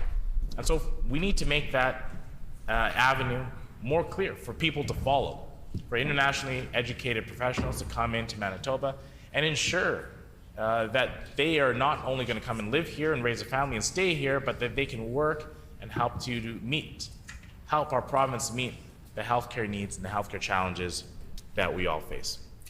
And Mr. Deputy Speaker, I also want to mention discussion I've had with some individuals who have been who will be impacted by Bill 17. And in particular, discussion I had with an individual who's a psychologist, and she expressed some concern with respect to the Regulated Health Professions Amendment Act, and she expressed this concern with the acts in a couple of regards. I think the concern, first of all, came from her honest intention, and I think every health professional's intention, to do right by their patients and by community, to ensure that there is healthy, vibrant communities in Manitoba. Now, she expressed to me concern about her profession and whether it would, in the future after this bill passes, whether there would be a master's level requirement for psychologists here in Manitoba. And I think when we're thinking about any health profession and we're thinking about the requirements and educational requirements and needs to meet credentials and accreditation, it's important to think about how we can maintain a high level of standard so that Manitobans who are seeking those services know that they're going to be able to receive the best quality care. And for this professional who's thinking about the people and the Manitobans that she serves, this is on top of mind. How does she continue in the future to serve Manitobans as best as she possibly can? And how can she ensure that her profession is able to do this across the board, regardless of the region and regardless of the type of service that they're able to provide in her profession? How does she ensure that it's going to be of high quality? And so, this is something that she's concerned with respect to this bill. And I would urge the government to make sure that all professions who are going to be moving forward in the Regulated Health Professions Amendment Act are going to be ensuring that there is still a high quality of care delivered by health professions, and that those requirements are there as well. But I think the concern that this person shared with me when it comes to the act and what it meant for her profession, it also stems from the fact that she's very hesitant to trust this government when it comes to changes in our healthcare system. And that comes from the fact that, that this government has, quite frankly, turned its back on many healthcare workers over the past number of years. When it comes to deleting positions, when it comes to cutting funding for healthcare services. And that's both in the healthcare department, but even in the Department of Education, which funds schools. For example, school psychologists or other healthcare services that are provided there. When there are cuts to other agencies that provide community-based healthcare, that provides services that for receiving health that might not touch a hospital. And it's important to recognize that these services play a critical factor in the well-being of Manitobans. And so when you talk about how we ensure quality of care, and how do we ensure that Manitobans are able to receive the health care that they need, it's important that you also consider the areas that Manitobans might be receiving the type of health care. Not always directly funded through the Department of Health. And when we consider all of that, I think we would clearly see that this government has failed when it comes to providing a holistic approach to ensuring that Manitobans are as healthy as possible. And I think that, what we can do better, Mr. Deputy Speaker, is to ensure that we listen to those frontline staff. Listen to the people who are servicing Manitobans day in and day out. Understand the conditions that they're working in. Understand how we can lift them up and provide more resource for what they do, and ensure that we listen to how they best think we can make the system work for more Manitobans, so that we can have more Manitobans access the care that they need, when they need it, and where they need it. And so, Mr. Deputy Speaker, I'll leave my comments there. Suffice it to say that we need to do a better job, and we call on this government to do a better job when it comes to supporting healthcare workers in our province, making sure that they not only have the resources to do their job, making sure that they are adequately compensated for doing their job, but that Manitobans can accessibly access healthcare resources and ensure that they're going to be receiving the best quality of care. These are the sort of things that the Manitoba NDP will have as a #1 priority, and we continue to have as a priority to ensure that every Manitoban can access the health care that they need. Thank you very much, Mr. Deputy Speaker. Is there any further debate on this bill? Seeing none, is the House ready for the question? The question before the House is concurrence and third reading of Bill number 17, the Regulated Health Professions Amendment Act 2. Is it the pleasure of the House to adopt the motion? Agreed? Agreed and so ordered. I declare the motion carried. We'll now move on to Bill 7.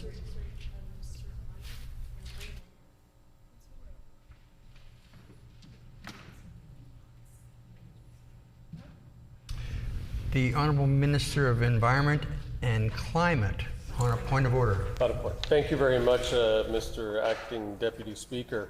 Earlier today, I acknowledged the accomplishments of the St. James Canucks hockey team, and I neglected to ask for leave to include the names of all the players on Hansard, and I would ask for that ability now. Is there leave to for the minister's request to include the members of the team in Hansard and put it in there after his member statement? Agreed? Agreed and so ordered. The Honourable, okay, we'll return back to Bill 7, the Liquor and Gaming and Cannabis Control Amendment Act. The Honourable Minister of Justice. Mr. Acting Speaker, I move seconded by the Minister of Finance that Bill number 7, the Liquor, Gaming and Cannabis Control Amendment Act, reported from the Standing Committee on Justice, be concurred and be now read for a third time and passed. Thank you.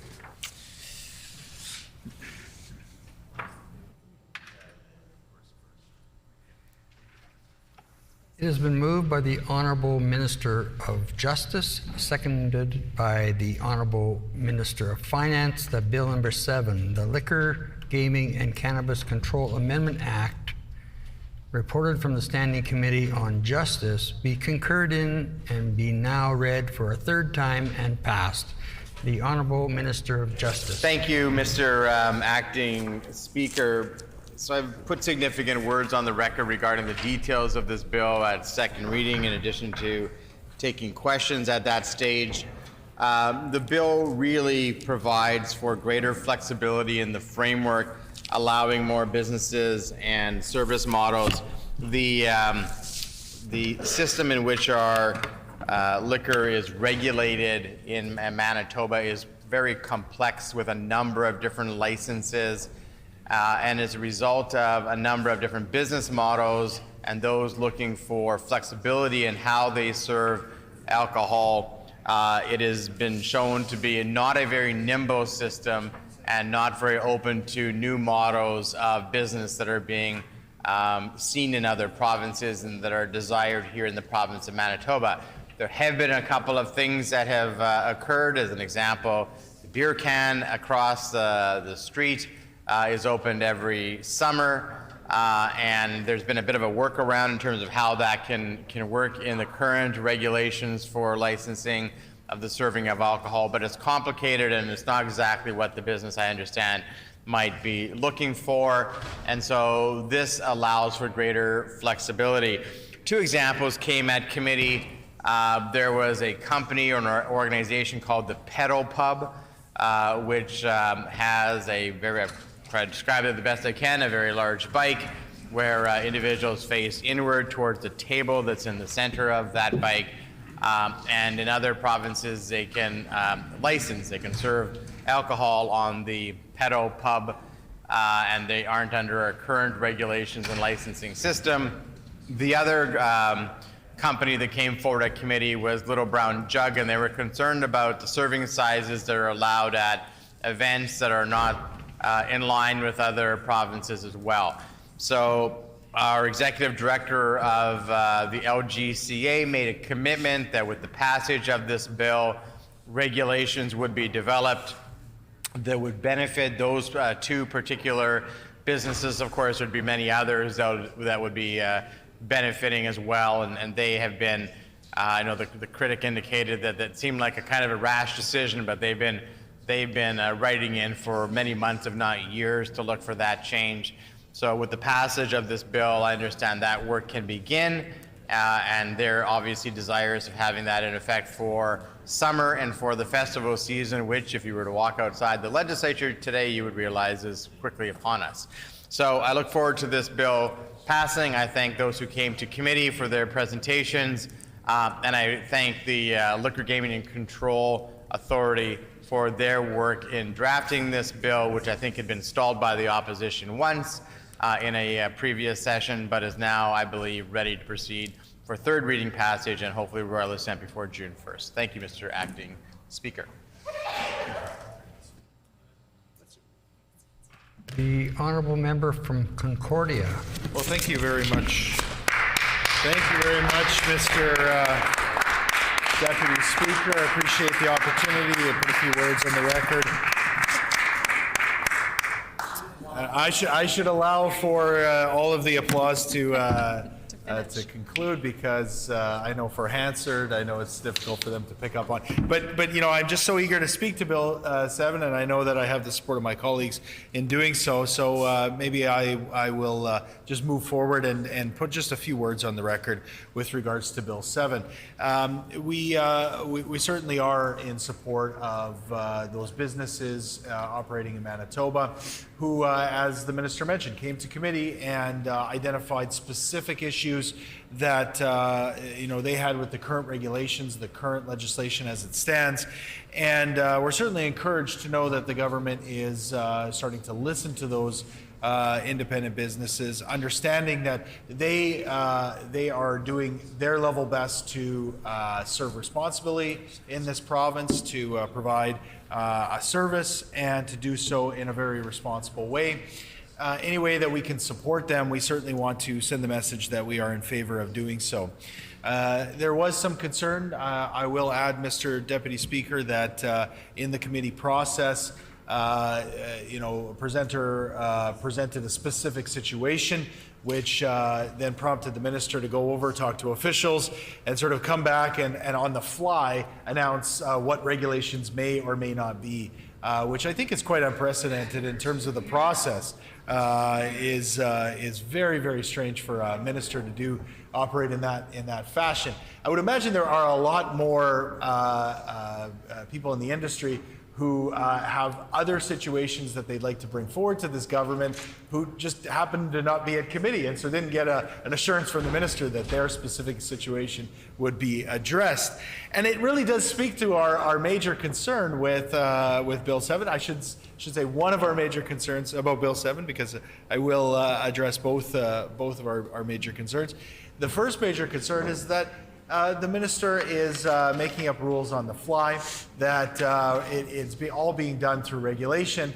And at a time when we're trying to seek some clarity about this government's actual motives and intentions for the distribution of alcohol and spirits in this province, that instead of giving us that information, being transparent about what they're going to be doing, in this case, they say, well, just trust us.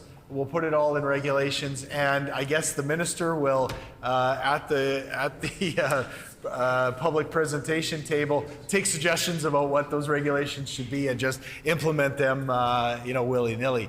I don't think that's the way that anybody expects government to be operating. I think that people expect that the rules that we set are in the best interest of the public, work with industry that is working collectively with government. I think that's the way that people expect that regulations are developed and legislation is put forward. But of course, we don't see that in this bill. What we see is another just trust us and we'll get it right. Well, Manitobans have seen what this government's intentions truly are when it comes to alcohol sales in this province.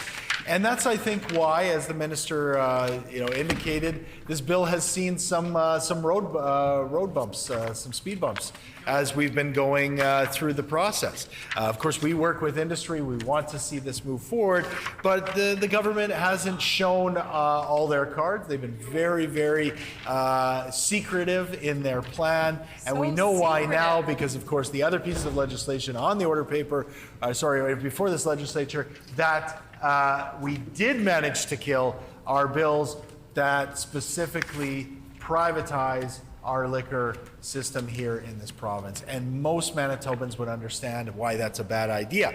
But just in case they don't, I'll spend some time reminding them, just what kind of benefits we see from having a strong Manitoba Liquor Control Commission that is delivering alcohol in this province in a very tightly regulated way. First and foremost, of course, Mr. Deputy Speaker, you'll know that the profit that MBLL receives goes directly back to the people of Manitoba. This is, there's huge profits involved when it comes to selling alcohol in this province. And Manitobans have said very clearly that if we collectively manage and responsibly deliver that we can see the benefits in terms of the profits going directly back to the things that matter: healthcare, education, and so on down the list. This is the kind of thing that Manitobans expect, that if we understand collectively that we can distribute it responsibly, that we should all then share in any kind of profits, and it should be for the benefit of Manitobans. It should be a net positive. Manitobans also understand that things like safety and security are important, right? So, just in the last couple of years, we have seen rising rates of violence. We've seen rising rates of theft. And those were, in many cases, concentrated at our MBLL locations. Those places in our province were targeted in many cases, and employees were put at risk, the public was put at risk, and we needed to take decisive action because, again, it's distributed centrally by the provincial government. We were able to force the government to step in, to listen to those employees, to the NGU members that represent those workers there, to step in and say, we need to do something differently, we need to make it safer. How can we do that? So it was upgrades to security, it was a whole new system that was implemented in terms of how ID was checked and how it was tracked. This was all done because we had some level of control over the distribution at the consumer level. This was, a huge change in how we operate here in this province that wouldn't have been possible if it was sold at every single, store across the province with very little regulation. And we know that's what the provincial government, this PC government, is now trying to do. And lastly, Mr. Deputy Speaker, we know that this provincial government, is trying to open up the floodgates when it comes to who can distribute liquor in this province. And the most damning evidence of that has been their recent meeting with executives or representatives on behalf of convenience stores like 7-Eleven. As soon as this privatization legislation was introduced, they sat down right away with people in the convenience store industry. And, Mr. Deputy Speaker, we're very concerned about that. We don't think that that is the way that Manitobans want to see liquor distributed in this province without regulation at convenience stores in every community throughout this province. That's not who we are. We understand that we want to serve the customer. We want to make sure that it's a good customer experience. I think most people, well, we know for a fact that it's been rated by Manitobans as a good customer experience at our MBL locations. That's what we want to promote, and that's the kind of responsible distribution that we want in this province. The government has taken a different track. Now they're going to go out, they're going to knock on doors, and they're going to hear from Manitobans. And I think Manitobans are smart enough to reject this kind of short-term political play, and understand that in the long run this will hurt us as a province. So this bill probably would have moved through the legislative process much quicker had the government not been on a privatization goal in mind with regards to distribution of alcohol in this province. And I think that, had the minister been more upfront about exactly what regulations, what changes are being made in the legislation, been more specific, I think there would have been more support going forward. That being said, we did listen to the presenters at committee. There, I'm sure, are many more in the industry who are willing to work with government. I hope that they'll take the initiative to work collectively with them.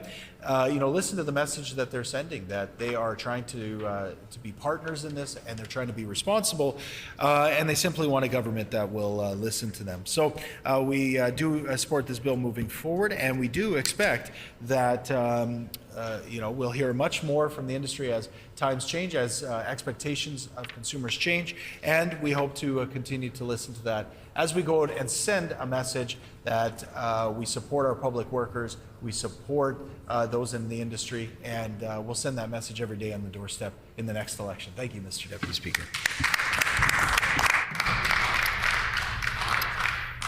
The honourable member for Tyndall Park.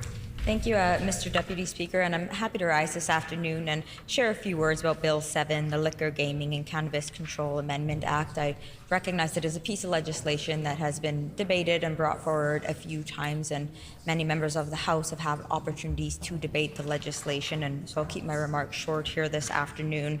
The bill creates more opportunities for businesses and restaurants to sell liquor with delivery and takeout, Mr. Deputy Speaker. And I know when this bill was first introduced this time around, the government had made an announcement about how this would really help businesses that had been struggling throughout the pandemic. And Mr. Deputy Speaker, I actually respect this. I think that is a wonderful asset and part of this legislation. But it does make me question why the government didn't do more during the actual pandemic, Mr. Deputy Speaker. You know, during the pandemic, there were many different grants and ideas that could have been brought forward to help more small businesses and businesses throughout the entire province. And we did see some come from the federal government. Here in Manitoba, we did have the Manitoba Bridge Grant app. But I think there were more that we could be doing at that time, and it's disappointing that we had to wait until now to sort of outreach our hands and help the small businesses, Mr. Deputy Speaker. I think it's important that we flag that when it comes to this legislation and alcohol being delivered, that there's an adequate screening of sort taking place, ensuring that when those who are ordering alcohol, whether it be through apps or through the restaurants, ensuring that those planning to partake in the alcohol are over the age of 18. And that was not debated here in the House, Mr. Deputy Speaker, and I think it is really important that we have a strong understanding of that. We have the confidence in the legislation that those who are purchasing are being adequately screened. I know at committee last week we had a few presenters and they shared wonderful presentations and had many members of the committee questioning different parts of that legislation, and it was very thoughtful perspective being brought forward. And I think that this legislation, it would, if I understand it correctly, help better utilize cups for one, and this could be go towards being environmentally friendly and using the resources that we have in Manitoba, and it allows for our vendors to actually fill cups. And I'm thinking about, for example, at music festivals.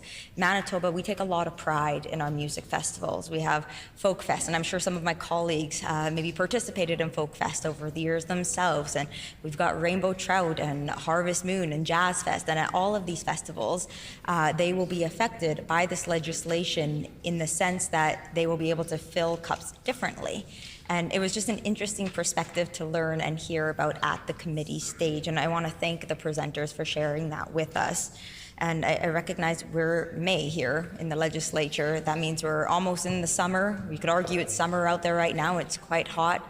And that means this bill has to be not only passed, but implemented if we want very soon, if we want our Winnipeg and our Manitoba music festivals to be able to take advantage of it this year. With those few words, I appreciate the opportunity to speak to the bill at third reading. Thank you. Is there any further speakers? Seeing none, is the House ready for the question? The question before the House is concurrence in third reading of Bill number 7, the Liquor, Gaming, and Cannabis Control Amendment Act. Is it the pleasure of the House to adopt the motion? Agreed and so ordered. I declare the motion carried. We will now move on to Bill 16, the Domestic Violence and Stalking Amendment Act. The Honourable Minister of Justice. Mr. Acting Speaker, I move, seconded by the Minister of Families, that Bill number 16, the Domestic Violence and Stalking Amendment Act, reported from the Standing Committee on Justice, be concurred in and be now read for a third time and passed. Thank you.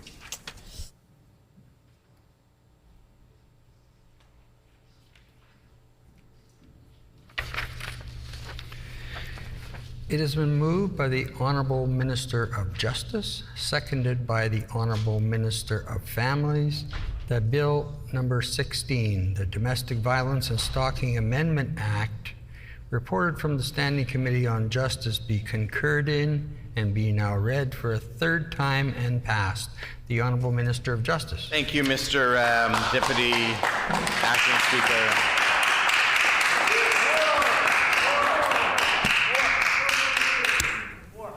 The legislation, as it is presented before the House, I've spoken to it in detail at second reading.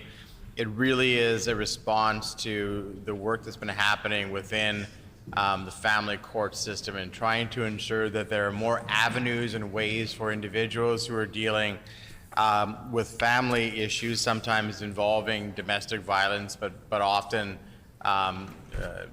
more resulting in family disputes that have protection orders then leveled against individuals to try to deal with those matters out of court. We know that dealing with them in court often results in more conflict, certainly more costs, and not always the best outcome for the individuals who are in a family court proceeding, and often not the best interest of the children.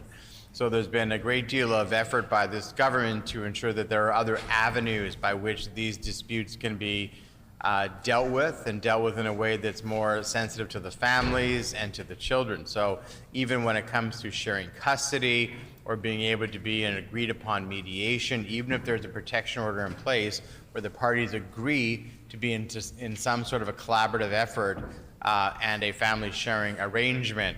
The challenge is that with protection orders, often folks in the system are finding inadvertent breaches of protection orders where the parties themselves had agreed to participate in some sort of a process by which they could try to resolve issues or mediate issues. But an individual who had a protection order against them would then be inadvertently breaching the order by participating.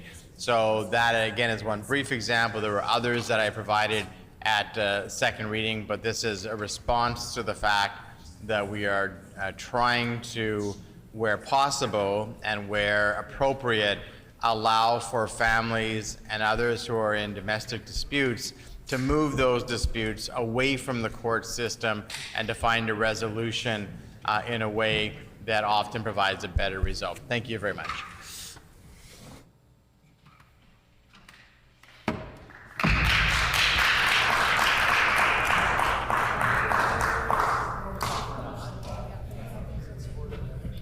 The honourable member for St. John's.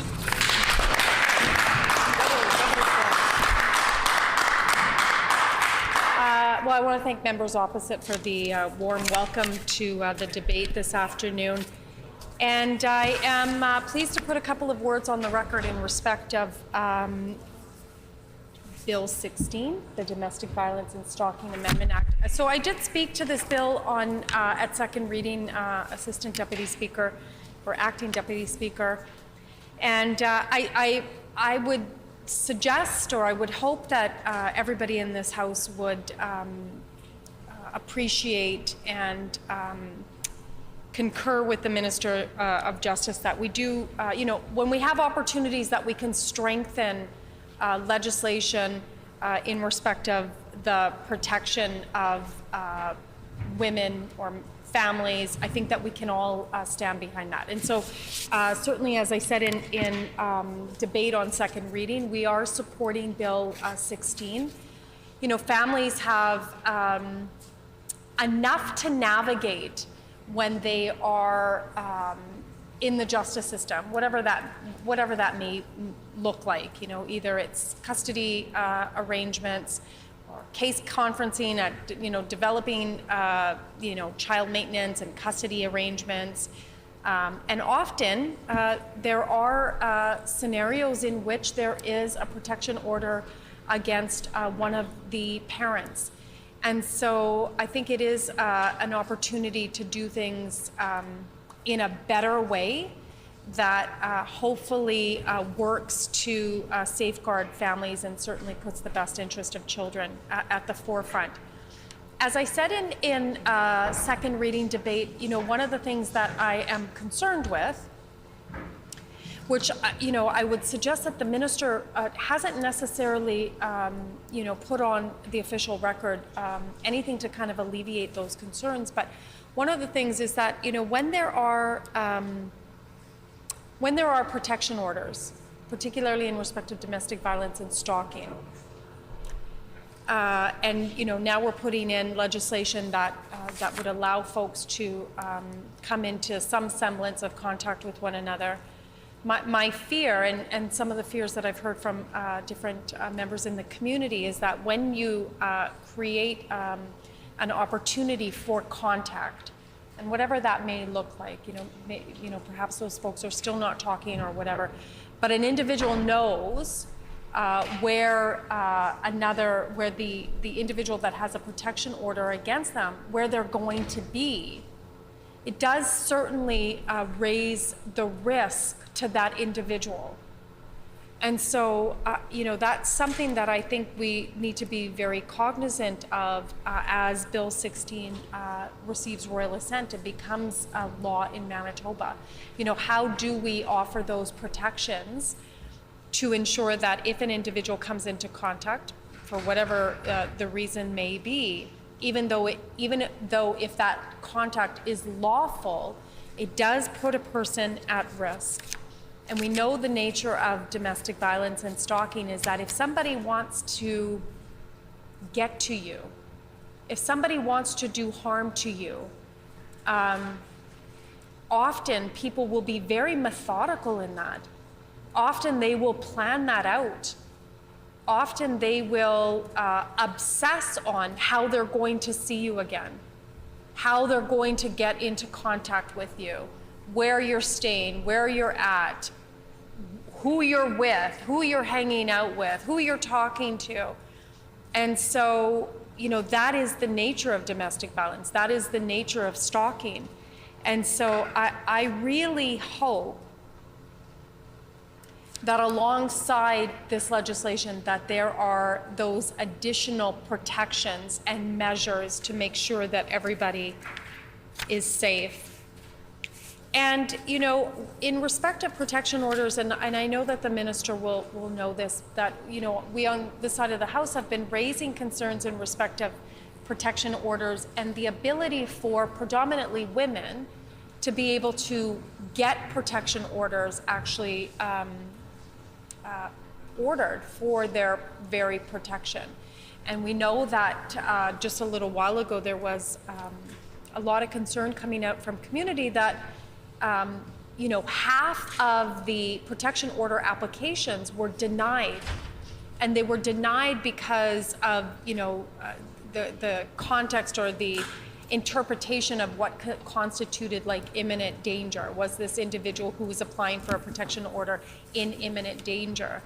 And so I still think that there's a lot of work that needs to be done to protect protection orders. And I shared during second reading that I was actually working with two different Indigenous women that were trying to get protection orders.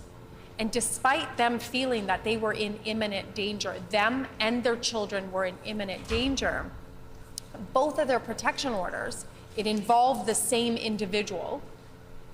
So they both went for protection orders. They both felt that they were in imminent danger. They both felt that their children were in imminent danger from this common individual that was in their lives.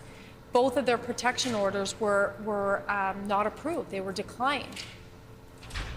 And both of those folks had to go again and reapply. They had to get lawyers, they had to pay lawyers for advice, and they had to go again to get protection orders, and they did. But some of those protection orders were not long lasting. And now the individual, which is exactly what's being laid out here, is they do have now protection orders against them. But this individual is applying for full custody of both of these individuals' children. And so this legislation will bring in these women, because of this legislation, will be in some form of contact with this individual. So it is certainly something that we need to be very cognizant of, and certainly something, like I said, we still have a lot of work to do in this province, not only with respect of protection orders, but just in general in respect of domestic violence or gender-based violence and stalking. I don't think any of us in this room should be proud of the fact that we have some of the highest levels of violence, gender-based violence against Manitobans. That's not something to be proud of. And I would suggest to members in the House that that number has only grown exponentially after COVID, like during COVID and certainly after. And those numbers have only grown exponentially. And one of the reasons why, we know what the pandemic did. It forced people to be stuck together in a residence or in a space. People couldn't leave. We know that shelters were not allowed to take anybody. Everybody was in lockdown, and it forced you to be with your abuser with no way to escape that. But what's also happened, Acting Assistant Deputy Speaker, is that there's been significant cuts to those social services or those social service infrastructure that typically help folks who are facing domestic violence or stalking or gender-based violence.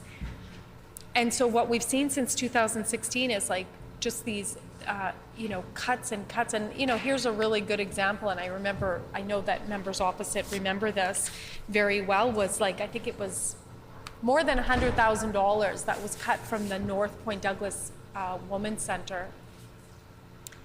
And that was during the early years of under the Brian Pallister PC administration.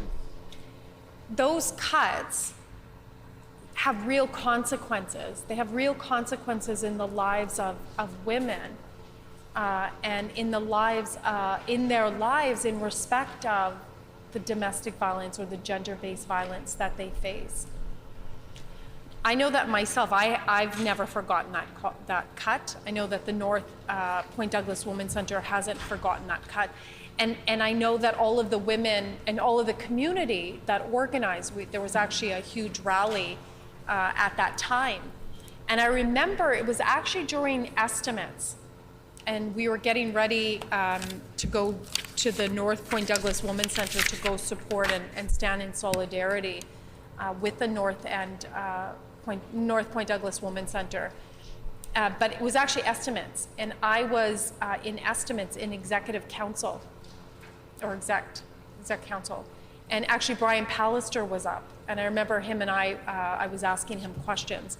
And I asked him at that time, I said if he was planning on coming to the rally to actually hear directly from folks in the community about what his cuts were doing. I even offered to drive him. Him and I could drive together to the North Point Douglas Women's Center. And I asked him repeatedly, like, I'll drive, I'll go take my car for a car wash, I'll make sure that the car is nice and clean. I even went so far as to say that I would bake him his favorite treat, just to have him come and listen to the community on what that cut means to the community. And so, again, it's good that the minister is attempting to strengthen. Well, the minister has gotten cookies. I gave you cookies.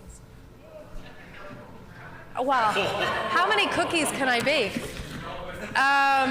So again, it's good that the minister is strengthening this, but we're dealing with the aftermath of years of cuts, and it falls on, and who bears the most of those cuts are women, predominantly Indigenous women in the province of Manitoba. And so, a lot more has to do, and I would hope that the government would, at the bare minimum, while they're, making all these announcements, because again, we're on the cusp of a provincial election, and now all of a sudden the PCs have, have opened their purse strings and are like, just you get money, you get millions of dollars, you get millions of dollars. They may want to consider, reinstating the dollars that they cut from women's resource centers, and they could start with the North Point Douglas Women's Resource Center and give those dollars back. And again, I wish I can remember the amount, but I feel like it was like $160,000, somewhere along that. That's a lot of money.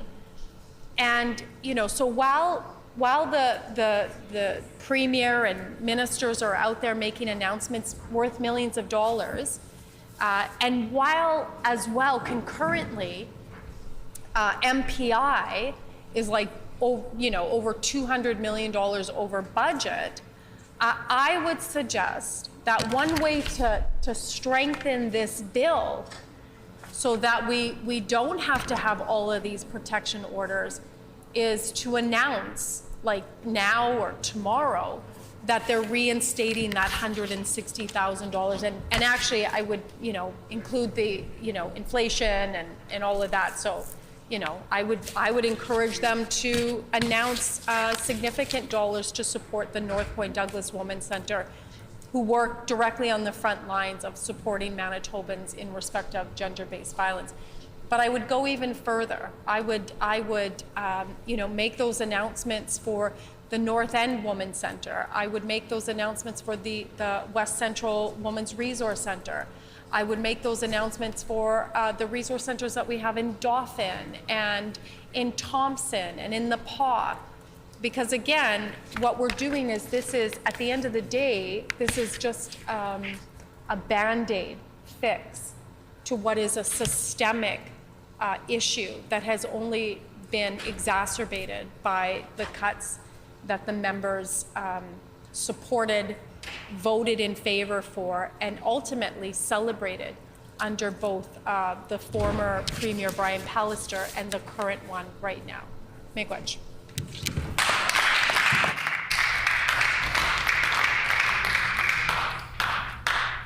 The honourable member for Tyndall Park. Thank you, Mr. Deputy Speaker, and I'm glad to have the opportunity to rise this afternoon and just speak a little bit to Bill 16, the Domestic Violence and Stalking Amendment Act. Feeling very good about this bill moving forward. Mr. Deputy Speaker, I've had the opportunity to speak about the bill and about the legislation with quite a few people in my constituency, and they're happy that it is being brought forward and it's been introduced and it's been debated, and it seems to have all-party unanimous support. I think it's a positive step forward. It's important to note that women account for almost 8 in 10 victims of intimate partner violence, and Manitoba has the second highest rate of intimate partner violence in the country, which sort of speaks to the importance of this legislation. We need to make sure we're always striving to make it more safe for people to be able to come forward, whether it's making reports or even just talking about incidents that have happened or making plans for their own safety, Mr. Deputy Speaker. And we need to make sure that the process doesn't become overly burdensome. This needs to be rolled out in a way that it is accessible for those who want to access it. It doesn't create extra work, because oftentimes those who are accessing it are actually in danger at that time. And so just making sure that it is easy to access, it is easy to understand, that there are people to talk through about the application process. It makes me think and reflect a little bit about some of the work that I've had the opportunity to do in the past, specifically with immigrant women here in Manitoba who were in abusive situations, and this abuse may extend to physical, emotional, spiritual, even financial abuse, Mr. Deputy Speaker. And I've heard stories of how women, and again, this is right here in Manitoba, having to create escape plans out of their very own homes, strategically placing phones in certain positions in their houses in case they needed to grab it, strategically unlocking windows when their partner may be using the washroom in case they need to be able to sneak out. I think it is often underestimated what people have to face when they are going through any form of domestic abuse or domestic violence. And I think that this legislation is a positive step in helping these individuals. But again, that's why it's so important that we make sure it's easy to access, and we're doing everything we can as legislators to make it easy to access. Ultimately, we are glad it's coming forward, and again, we just want to see it rolled out as smoothly as possible. Thank you, Mr. Deputy Speaker. Is there any further speakers? If not, is the House ready for the question? The question before the House is concurrence and third reading of Bill number 16, the Domestic Violence and Stalking Amendment Act. Is it the pleasure of the House to adopt the motion? Agreed. Agreed and so ordered. I declare the motion carried. We will now move on to Bill 27, the Intimate Image Protection Amendment Act. The Honorable Minister of Justice. Thank you, Mr. Acting Speaker. I move, seconded by the Minister of Finance, that Bill number 27, the Intimate Image Protection Amendment Act, reported from the Standing Committee on Justice, be concurred in and be now read for a third time and be passed.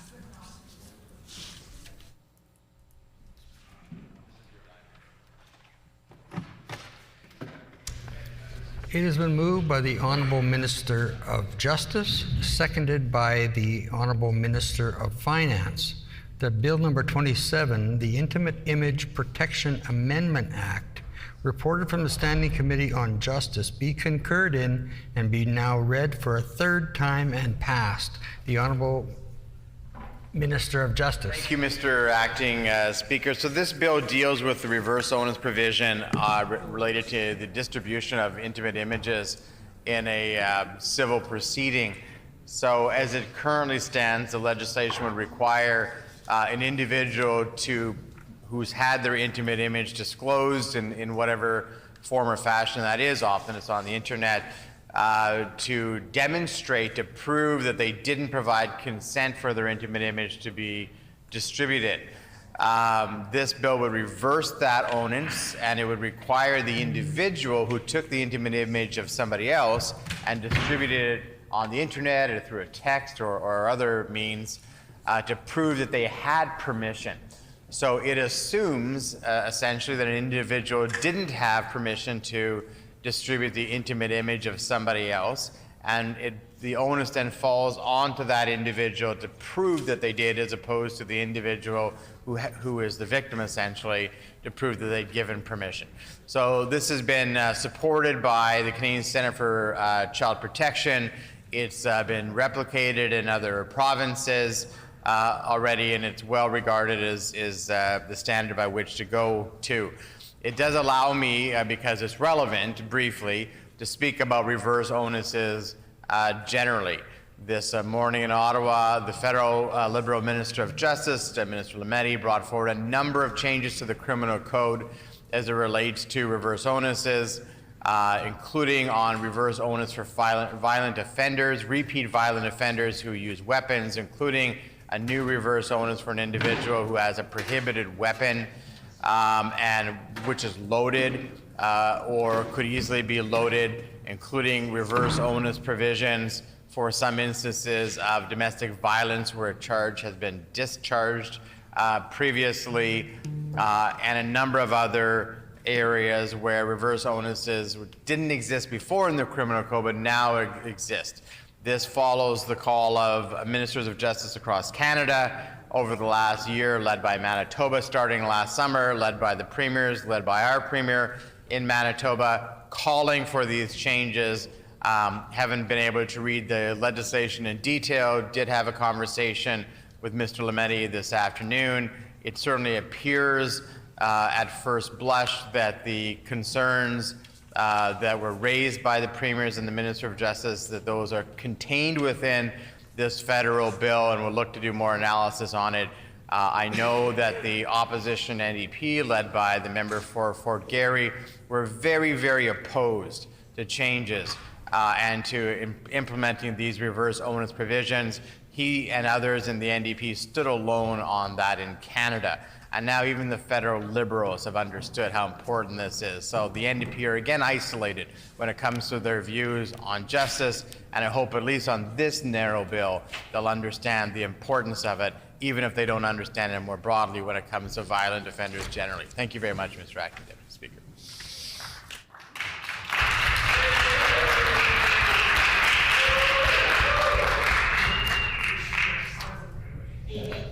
The honourable member for St. John's. Thank you.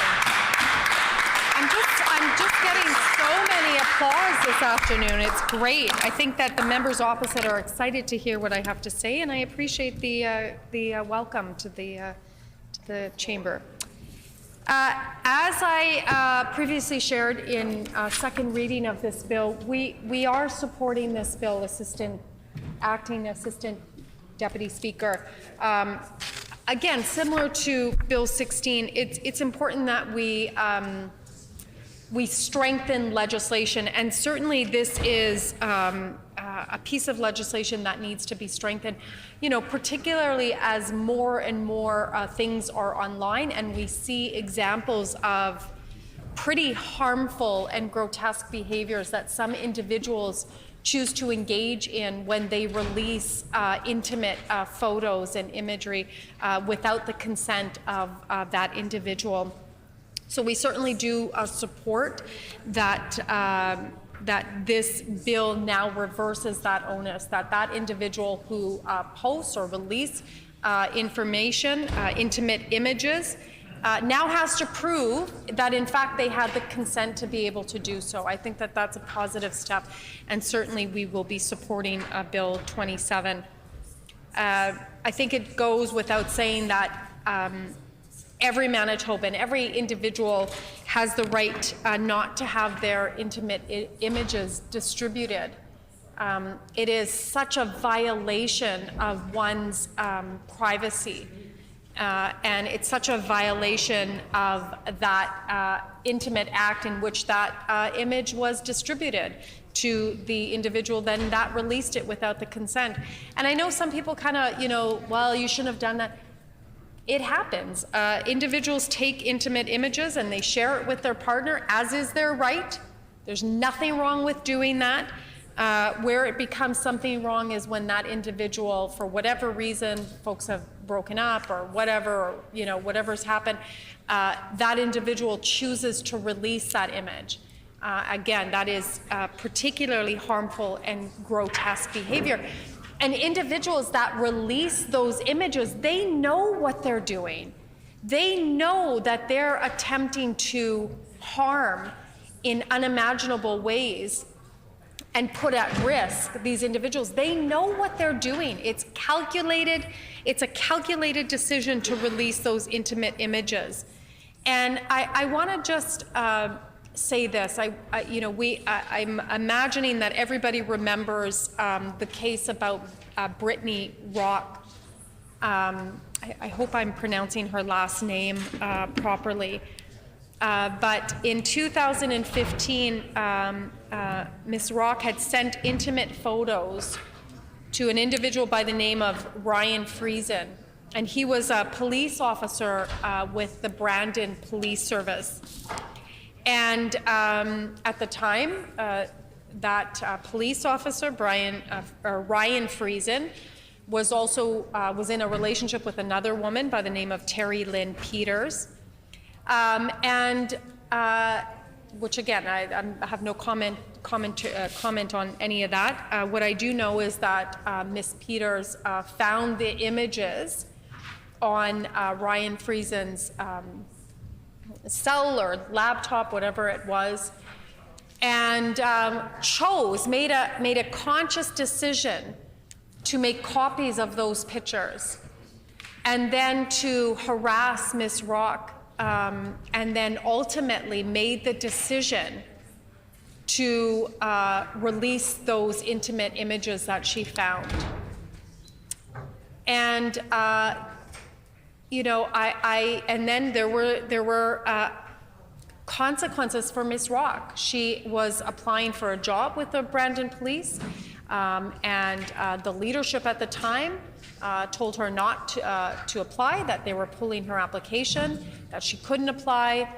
And so even though the act was against Ms. Rock in releasing these intimate images, Ms. Rock was the individual then that was penalized, and on top of the trauma and harm of having those images out there in the world, she was further penalized by not being able to apply or get the job that she wanted. And I think that is just so harmful, so hurtful. Luckily, and again, Ms. Rock shouldn't have had to go through this and have to do this, but luckily she is an incredibly strong woman, an incredibly determined and strong woman, and she filed a civil suit against Ms. Peters, and where it was proven by the judge at the time that what Ms. Peters did was done with malice. It was done with the intention to harm and embarrass. And that's just simply unacceptable. And certainly the case of Ms. Rock is more recent, but certainly that happens all the time. And, you know, I think that this bill will help protect and strengthen that. But certainly I would actually say we even have to go even further than that. You know, we haven't seen much from this government as in respect of like proactive actions on any type of like, you know, public awareness campaigns about the distribution of intimate images and that you shouldn't be doing that, and here's the law, and here's why you shouldn't be doing it. We haven't seen any of that. I would suggest that that's something that we should be looking at in the future so that individuals know before they make that very calculated decision to harm by releasing intimate images, that they know what the consequences are. And dare I say, you know, the consequences, you know, should be perhaps looked at as well, because it is unacceptable, and let's just be honest, that predominantly, you know, we know that it is women that are victims, women and children that are victims of having intimate images distributed and released online. And tragically, it's children as well who are preyed upon and manipulated into sharing intimate photos, which is then distributed in a variety of different networks online. And we have seen across Canada children who, you know, are just children and don't have the mental or emotional capacity to deal with such harmful actions against them and their bodies. We've seen them choose to end their lives, and that is absolutely so hurtful and so traumatizing. And so we need to do more, not only here in Manitoba, but certainly across Canada. And I know that there are organizations, national organizations, that are working to protect children, and I applaud them and I laud them for their work that they do, trying to protect the most vulnerable. But, you know, if anybody should be working on this to strengthen that legislation to protect women and children, certainly it should be legislators here, not only here in Manitoba, but certainly across every jurisdiction and territory. So again, we do support Bill 27. It's a good start to protect, but we need to go further. And I just finally, as I shared earlier, I just want to acknowledge Brittany Rock. I just want to acknowledge her, and I think I've spoken about her in the House one other time. But I personally think it is such an extraordinary act of courage to put all of that out there further for further scrutiny and further commentary from people who are just horrible in many respects when they add further harms by commenting on this and blaming Ms. Rock. It is extraordinarily courageous what she did. And in many respects, she's paved the way for this legislation. And she's paved the way to protect women and girls in Manitoba by her act of courage, and really by an act of resistance for what was done to her. And so, you know, my hope is that at some point she will see this or she will read this, and that she knows that I am incredibly proud of her. I say miigwech to her, and I'm glad that she did what she did, and I'm sorry that she was forced and pushed to do what she had to do. Nobody should go through that. It is absolutely devastating, and I'm sorry that she had to go through it. And I lift her up today. And I lift up every single person that goes through this. It is utterly, utterly devastating to have to go through something like this. That's it. Thank you much, Madam Speaker.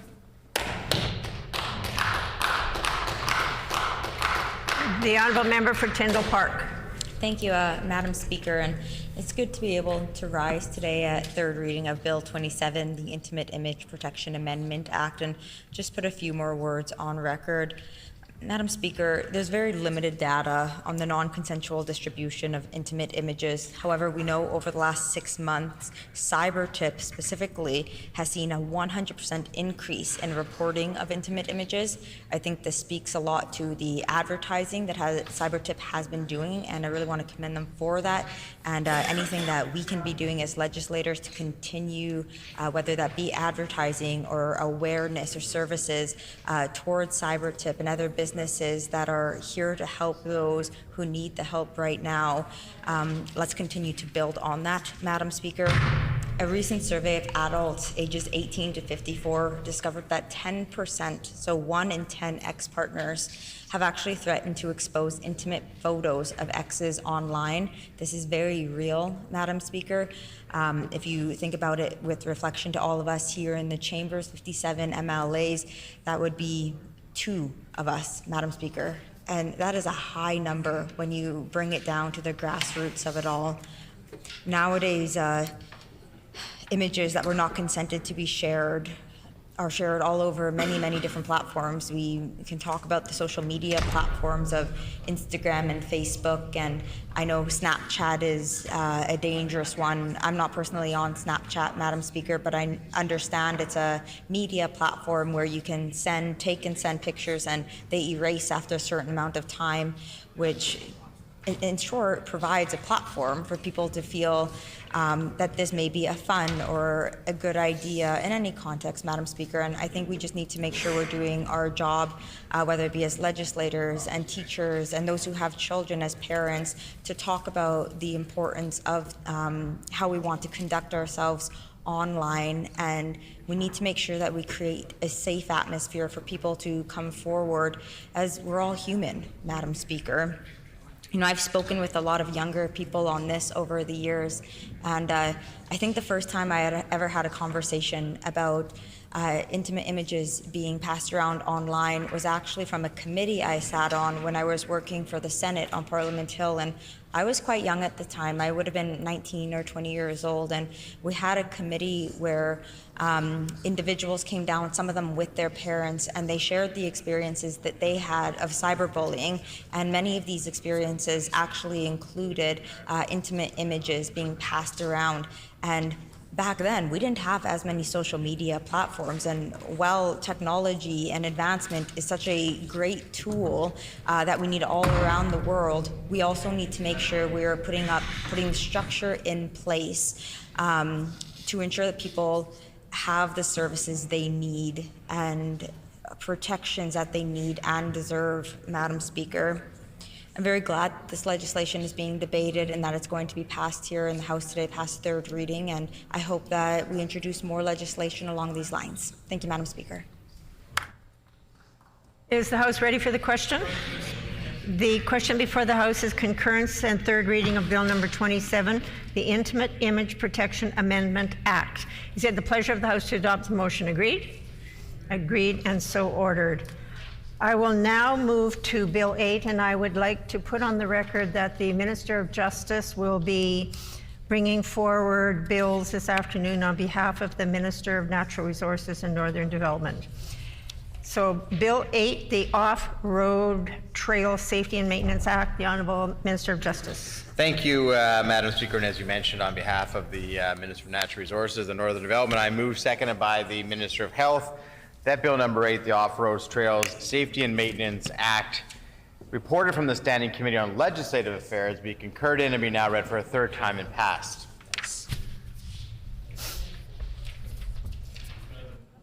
It has been moved by the Honourable Minister of Justice, seconded by the Honourable Minister of Health, that Bill number 8, the Off-Road Trail Safety and Maintenance Act, reported from the Standing Committee on Legislative Affairs, be concurred in and be now read for a third time and passed.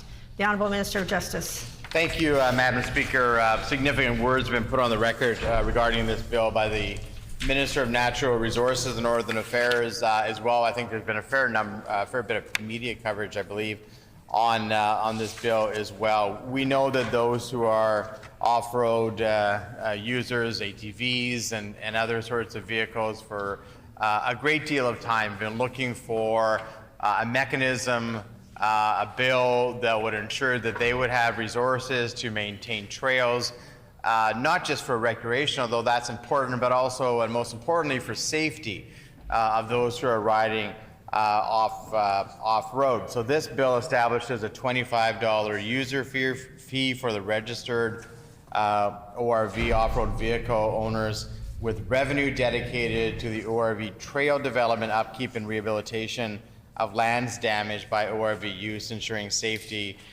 for all. So it has both a safety component, it has a recreation component, and of course it then also has a rehabilitation component. The upcoming provincial trail strategy and action plan will provide a coordinated approach for managing Manitoba's trail network and ORV user fees, contributing to key priorities. I recognize there's been many advocates for this particular bill who advocate on behalf of the ORV community.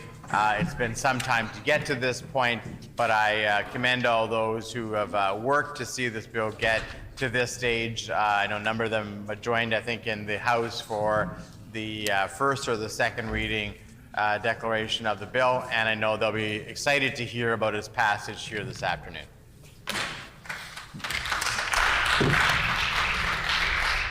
The honourable member for Flin Flon. Thank you, Madam Speaker, and I know I've spent a lot of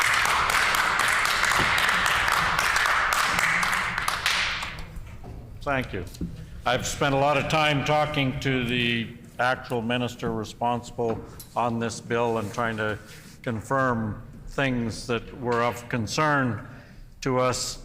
Some of those concerns were that particularly up north, there's a lot of people that still rely on trapping as a way of life that would feel somewhat hard done by to have to pay another $25 to carry on an already precarious lifestyle. The minister has assured me that that is not the case, that those folks are exempt from having to pay this. There's also other folks that are exempt from paying this particular fee. So I think most of my concerns with that have been addressed. Certainly when it comes to things like using some of this money to address safety issues for off-road use, I think that's commendable in the sense that there are way too many fatalities and accidents that do take place with particularly some of the quads, side-by-sides a little bigger, more protection roll bars, and a lot of them have doors and everything else. They probably cost more than what my car does. So some of those issues, I'm glad that there's at least some mention of that in this bill that will hopefully go towards addressing some of those safety issues. I guess that's one of the things we have to take a leap of faith with the government, that some of those training and safety issues will actually be addressed once the money has started to be collected. Safety on some of these trails, particularly some of the trails in the more southern regions, I guess, where people haven't been as accustomed to using some of this equipment as what a lot of people in the north have been doing it for years. Some of the concerns, again, that we had up north were that there's people that have had traditional cabins that they've spent, maybe their grandparents cut the trail out to their cabin, and they didn't want to be paying a fee to travel on a trail that they've been responsible for making and maintaining. And the minister has again assured me that is not the case. So hopefully that is the case, and that people in the north can be assured that things won't change for them in that regard. When it talks about rehab, certainly as more people take to the outdoors and more equipment such as this becomes available and the equipment becomes bigger, maintaining some of those trails and the fact that they're going to end up being made bigger and wider. I mean, I look at some of the snowman trails and they're like super highways through the bush now, which is good for people that are riding their snowmobiles, and it makes them safer in one sense and less safe in another, and that the machines can go wide open on these really well-groomed trails now.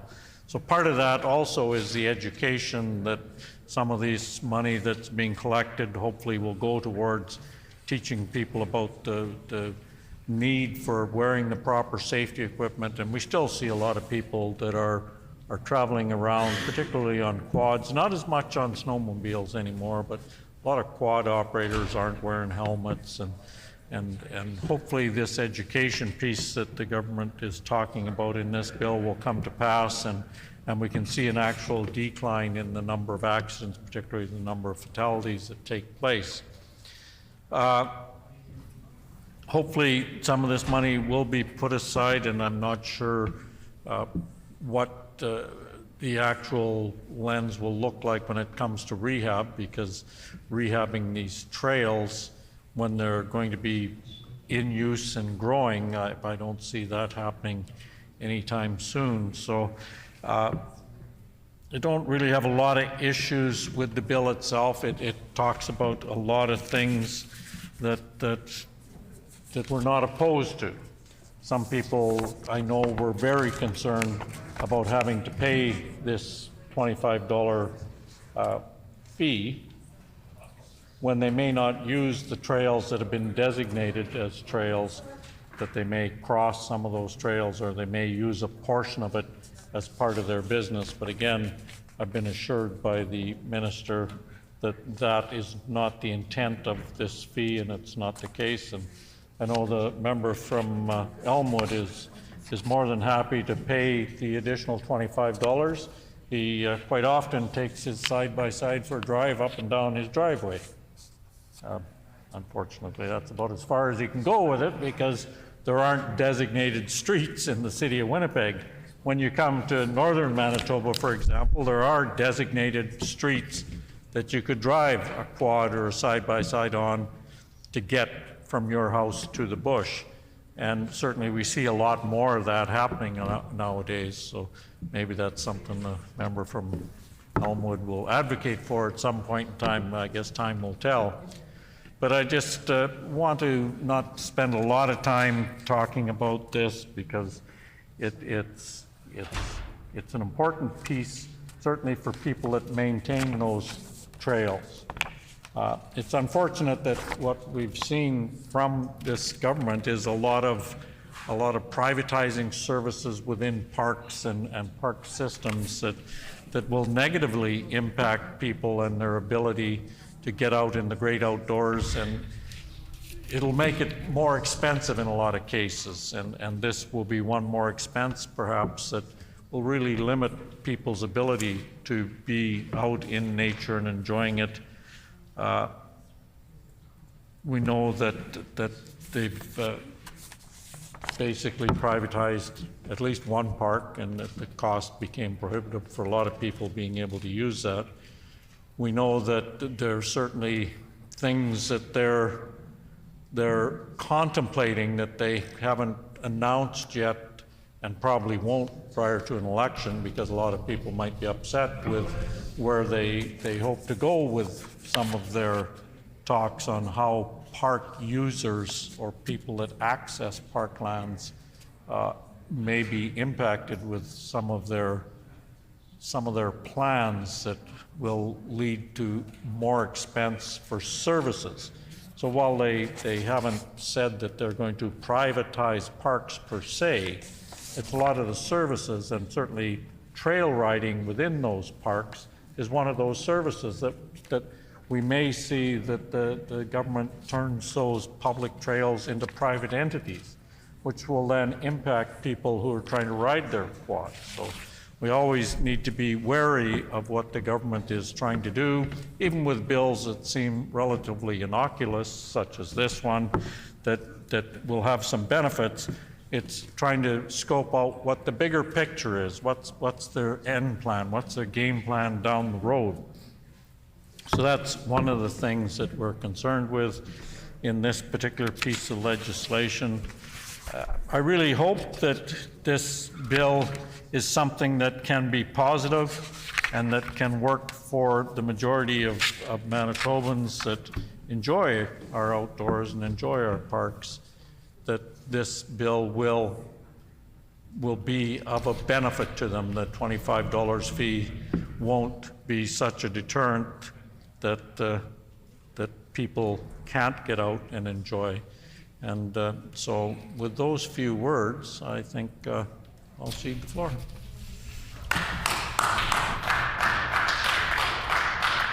The honourable member for River Heights. Yeah, Madam Speaker, just a few words on Bill 8, the Off-Road Trail Safety and Maintenance Act. We had presentations at committee from Mr. Weeb, who was representing Snowman, and from Mr. Gary Hora, who was representing the All-Terrain Vehicle Association of Manitoba. It was apparent from both of them that the presence of these trails and these organizations made a significant difference for a lot of people during the COVID pandemic, because people could get outside and they could get on the trails, whether winter or summer. And this was an important way of getting not just outside, but getting physical activity. There was a substantial uptick in people using snowmobiles and in people using all-terrain vehicles as well. So it has sort of proven to be a popular sport. Snowman's been going for 48 years, since 1975, and has done amazingly with currently about 13,000 kilometers of groomed trails in the province. The longest trail system in the province, and well used, and safety is a key factor in the organization, and clearly the use of the groomed trails has proved to be a safety measure. And so this legislation will provide important sustainability for the snowmobile trail network in Manitoba, and I think in an ongoing way will be an important contribution. Mr. Hora mentioned that there are currently a number of clubs that they have, 7 clubs. They have approximately 155 kilometers of designated trail that are maintained by the All-Terrain Vehicle Association of Manitoba Clubs. It's an organization which is considerably younger than Snowman. It's been around only since 2009 and clearly in a growing phase. And this bill will provide an important measure of sustainability to the All-Terrain Vehicle Association. I think this is a popular sport. I'm sure it's going to grow. And I think that this bill, which we support, is a good step forward, both in sustainability, but also in the measures that are taken by the associations and the clubs to improve safety at the same time. So we're in full support of this bill and look forward to it passing shortly. Is the House ready for the question? The question before the House is concurrence and third reading of Bill number 8, the Off-Road Trails Safety and Maintenance Act. Is it the pleasure of the House to adopt the motion? Agreed? Agreed, and so ordered. I will now call Bill 13, the Wildlife Amendment Act. The Honourable Minister of Justice. Thank you, Madam Speaker. On behalf of the Minister of Natural Resources and Northern Affairs, I move, seconded by the Minister of Health, the Bill number 13, the Wildlife Amendment Act, reported from the Standing Committee on Legislative Affairs, be concurred in and be now read for a third time and passed.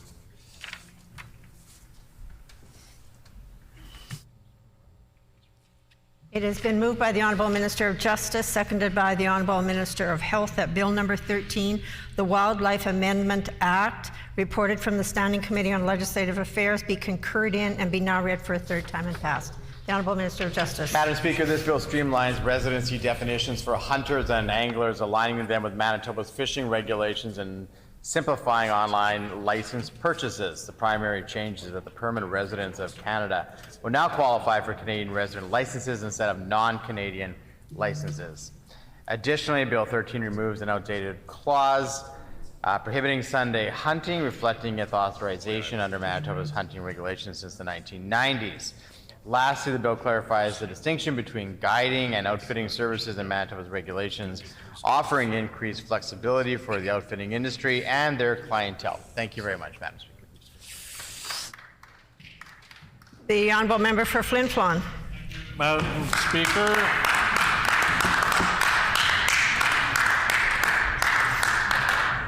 and again, Madam Speaker, the actual minister responsible for this piece of legislation and I have had many conversations about it to try and clarify some of the issues and try and make sure that some of the things that were contemplated weren't as bad as what they initially seemed.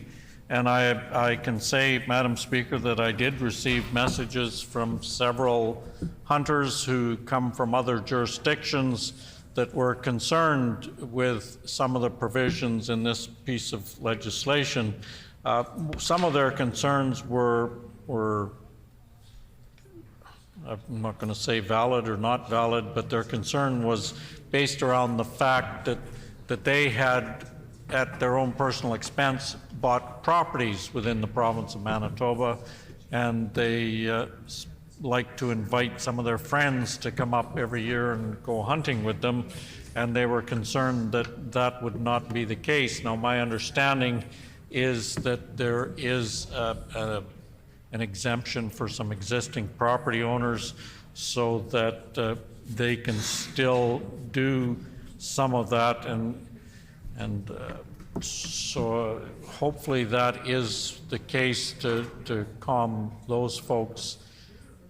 One of the issues that was raised was that it appears that the bill forces more non-resident hunters in particular to use the services of outfitters, which isn't bad for local outfitters to help them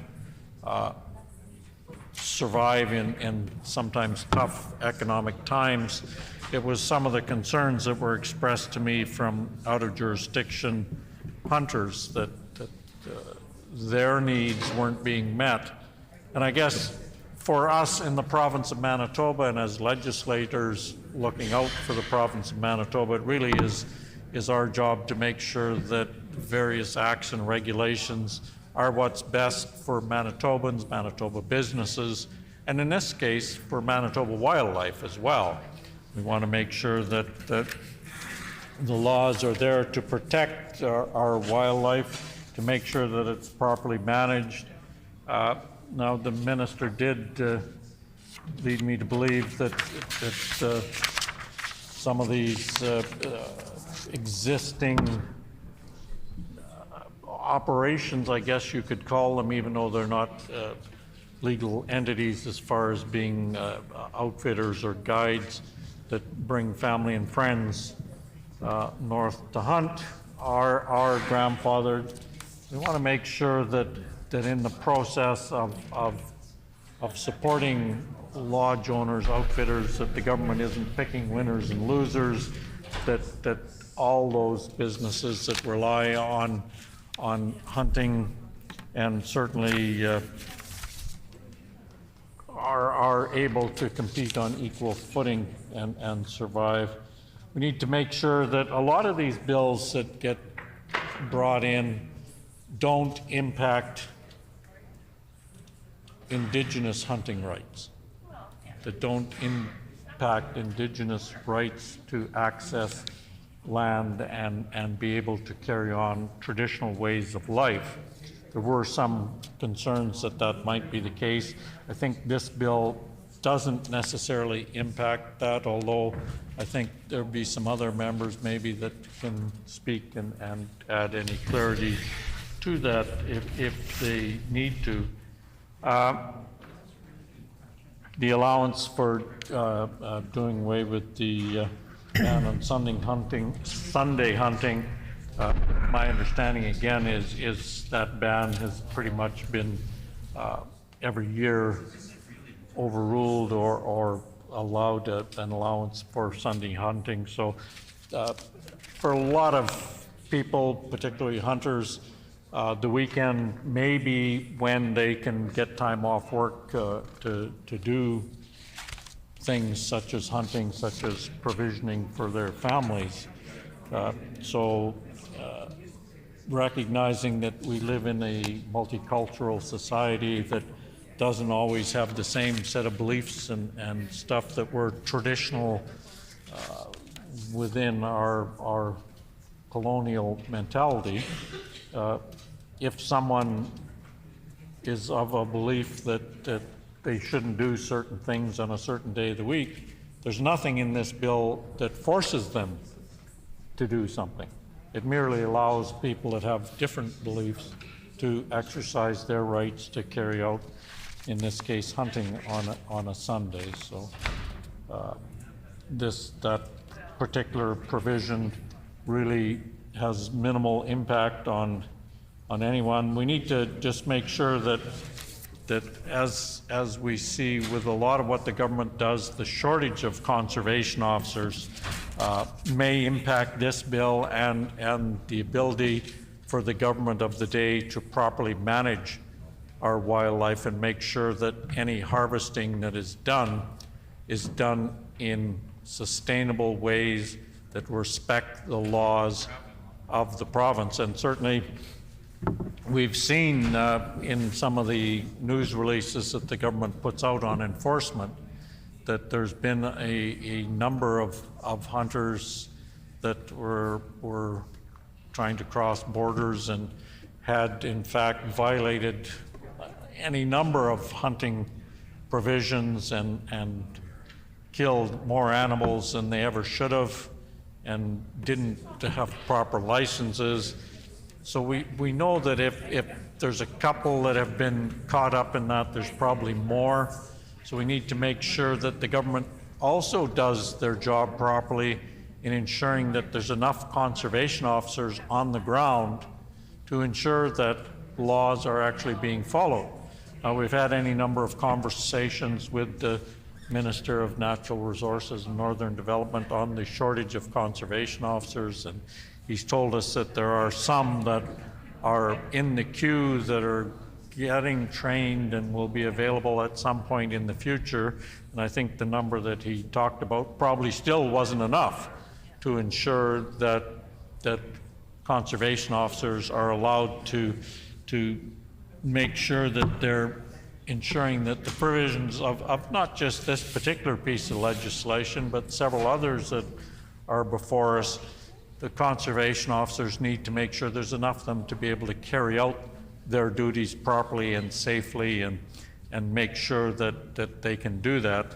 It's unfortunate that the government didn't prioritize making sure there was sufficient conservation officers to carry out their jobs and making sure that those conservation officers are trained and aware of again, Indigenous hunting rights so that they're not trampling on those rights when they should be focused on doing other parts of their job properly, so that they work with the Indigenous communities and Indigenous hunters to make sure that everyone has the best hunting experience possible, keeping in mind that so many Indigenous communities in particular have a different custom when it comes to what they do with the animals, that they're shared amongst the community as opposed to being every hunter for himself and just taking enough to feed himself.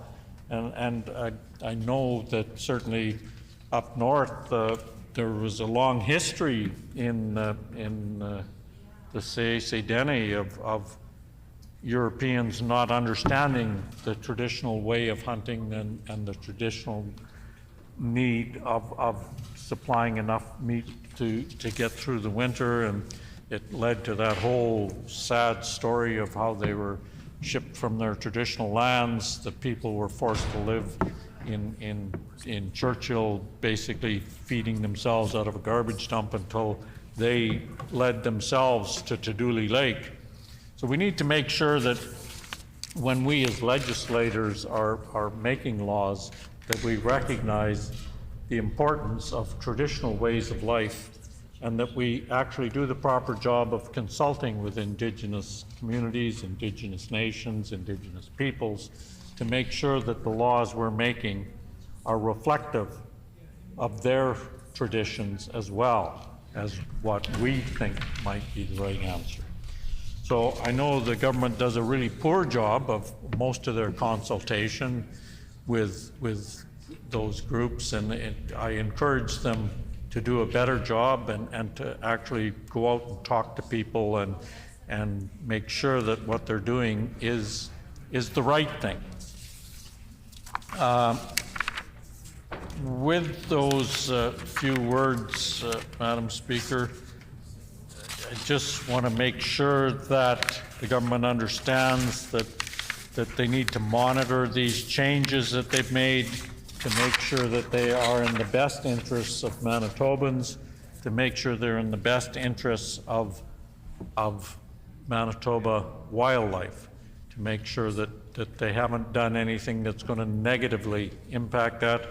So I would hope that part of the scope of implementing this particular piece of legislation will be to actually carry out the monitoring going forward to ensure that the proper things are in place to protect Manitobans and to provide the best experience possible for Manitoba hunters and to provide sustainable wildlife management.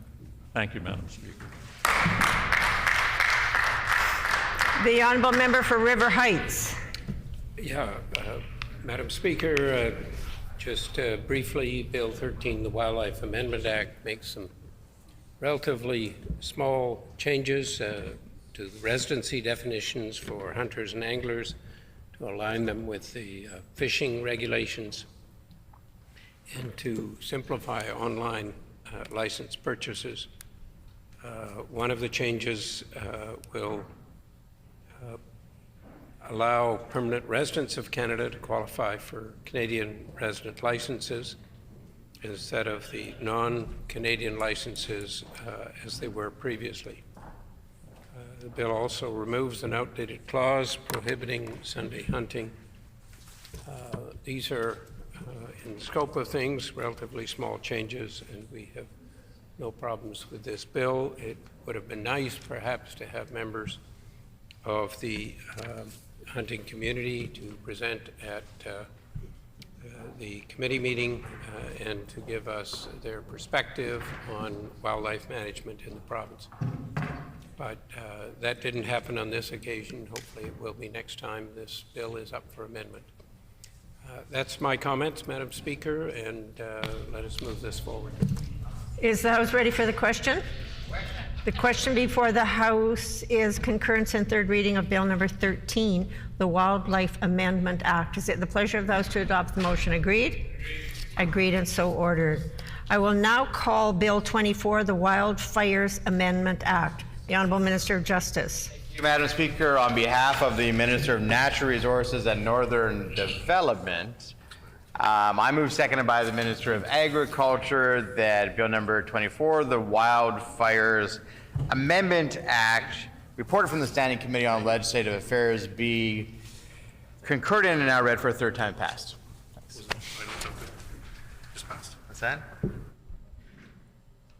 It has been moved by the Honourable Minister of Justice, seconded by the Honourable Minister of Agriculture, that Bill number 24, the Wildfires Amendment Act, reported from the Standing Committee on Legislative Affairs, be concurred in and be now read for a third time and passed. The Honourable Minister of Justice. Thank you very much, Madam Speaker. This bill will modernize the Wildfires Act, aligning Manitoba with other provinces like Saskatchewan and Alberta by providing the necessary tools and resources for officers to mitigate human-caused wildfires and protect our communities and natural resources.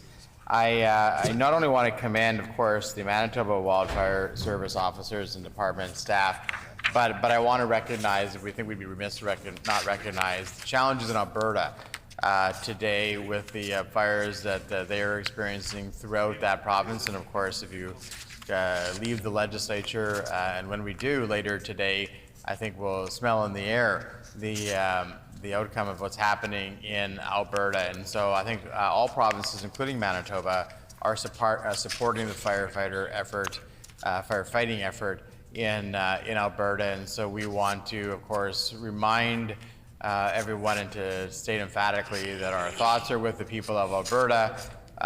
We are supportive of their efforts to try to get those fires under control as they protect not only property for those who are in peril, have been close to the fire, but also animals and others who might be impacted by the fire. There's a lot of different things that are at risk because of the fires in Alberta, and we're very supportive of those who are working to get those fires under control, including those who are from Manitoba, who are aiding in that effort as well. Thank you very much, Madam Speaker.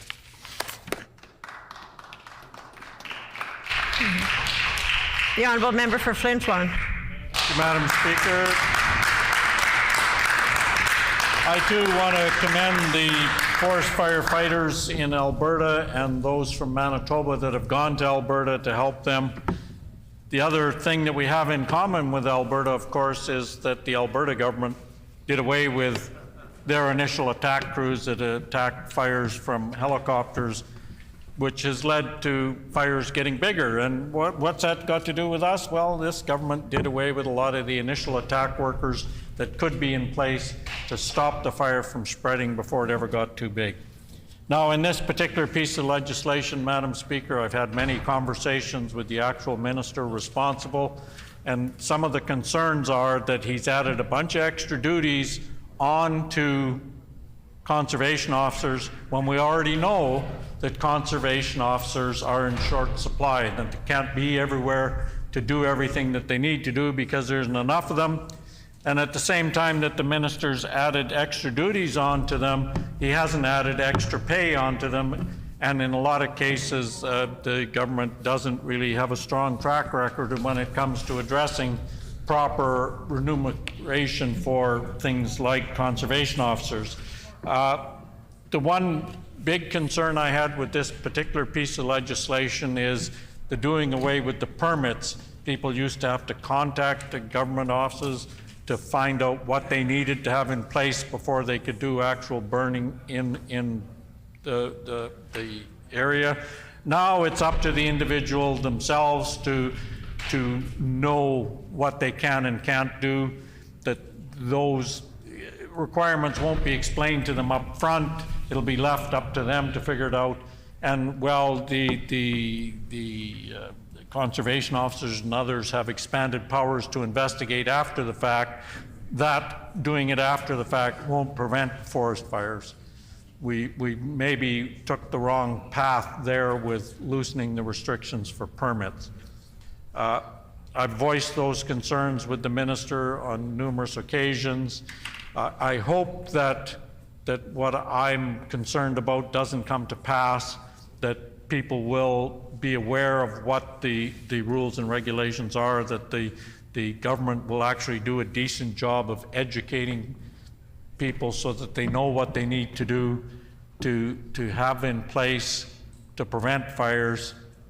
I hope they do. I don't have a lot of confidence in that because, as we've seen with the water bombers and the initial attack crews, the government is more concerned about saving money than they are about saving forests. Thank you.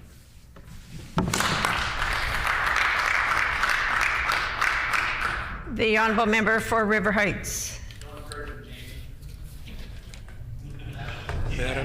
Madam Speaker, a few comments on Bill 13, the Wildlife Amendment Act. This bill makes some modest changes to the Wildlife Act. These to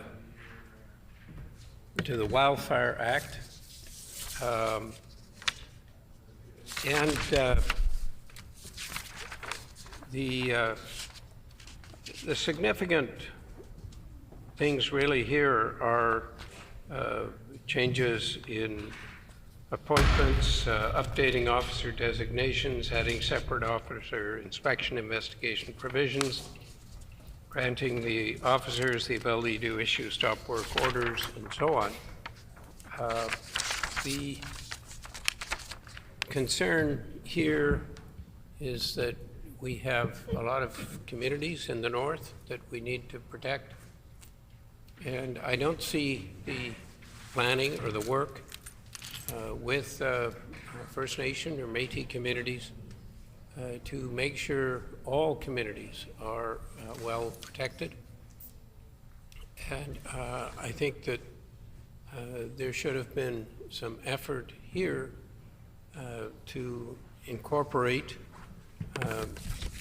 approaches which would provide for better planning, better early detection of fires, better ability to attack fires early on. If anything, under the government, there's been a reduction in the number of people locally who can address fires and when they are small and make sure that the fires don't spread. I think that this is a really critical need, and it's can't be emphasized enough that it's much easier to put a fire out when it's small than it is when it's large. And I think we could do with, from what I've seen, some improvements in planning and in the approaches which will allow fast response. As the member for Flin Flon has pointed out, some of the changes in terms of the fleet, having planes which are contracted instead of having a government fleet of water bombers, that there could be delays. There could be fleets that have gone to fires in Saskatchewan and Alberta are not as available to Manitoba. We think that there's some real concerns here, but we will have to wait and see how things play out. We have a fire season which this year has started very aggressively in Alberta, which is now affecting significant parts of northern Saskatchewan. And we hope that we don't have extensive fires in Manitoba, and that the wildfire services in our province are up to the job to make sure that fires are caught very early and put out quickly, so that we don't have the kind of large-scale fires that we've had in the past, which will threaten communities, which will cause large-scale evacuations. Those are the things that I think are particularly concerning. With those few words, Madam Speaker, I'll look forward to the changes here, but I really think that there could have been much more done in this area than was accomplished in this legislation. Thank you. Is the House ready for the question? The question before the House is concurrence and third reading of Bill number 24, the Wildfires Amendment Act. Is it the pleasure of the House to adopt the motion? Agreed? Agreed. Agreed and so ordered. I will now call Bill 31, the Animal Care Amendment Act. The Honourable Minister of Agriculture. I move, seconded by Indigenous Reconciliation and Northern Relations, that Bill number 31, the Animal Care Amendment Act 2, reported from the Standing Committee on Legislative Affairs, be concurred in and be now read for a third time and passed.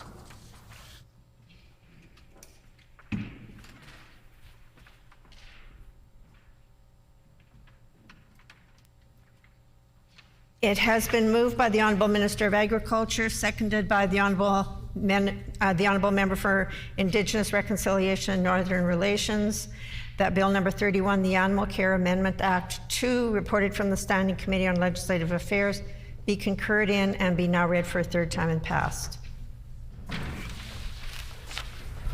The Honourable Minister of Agriculture. This bill will transform the Animal Care Act to make some operational changes to the Animal Care Appeal Board as an independent body. The bill provides a time limit for an appeal may be extended by the Animal Care Appeal Board. It establishes time limits and processes for filing animal care appeals.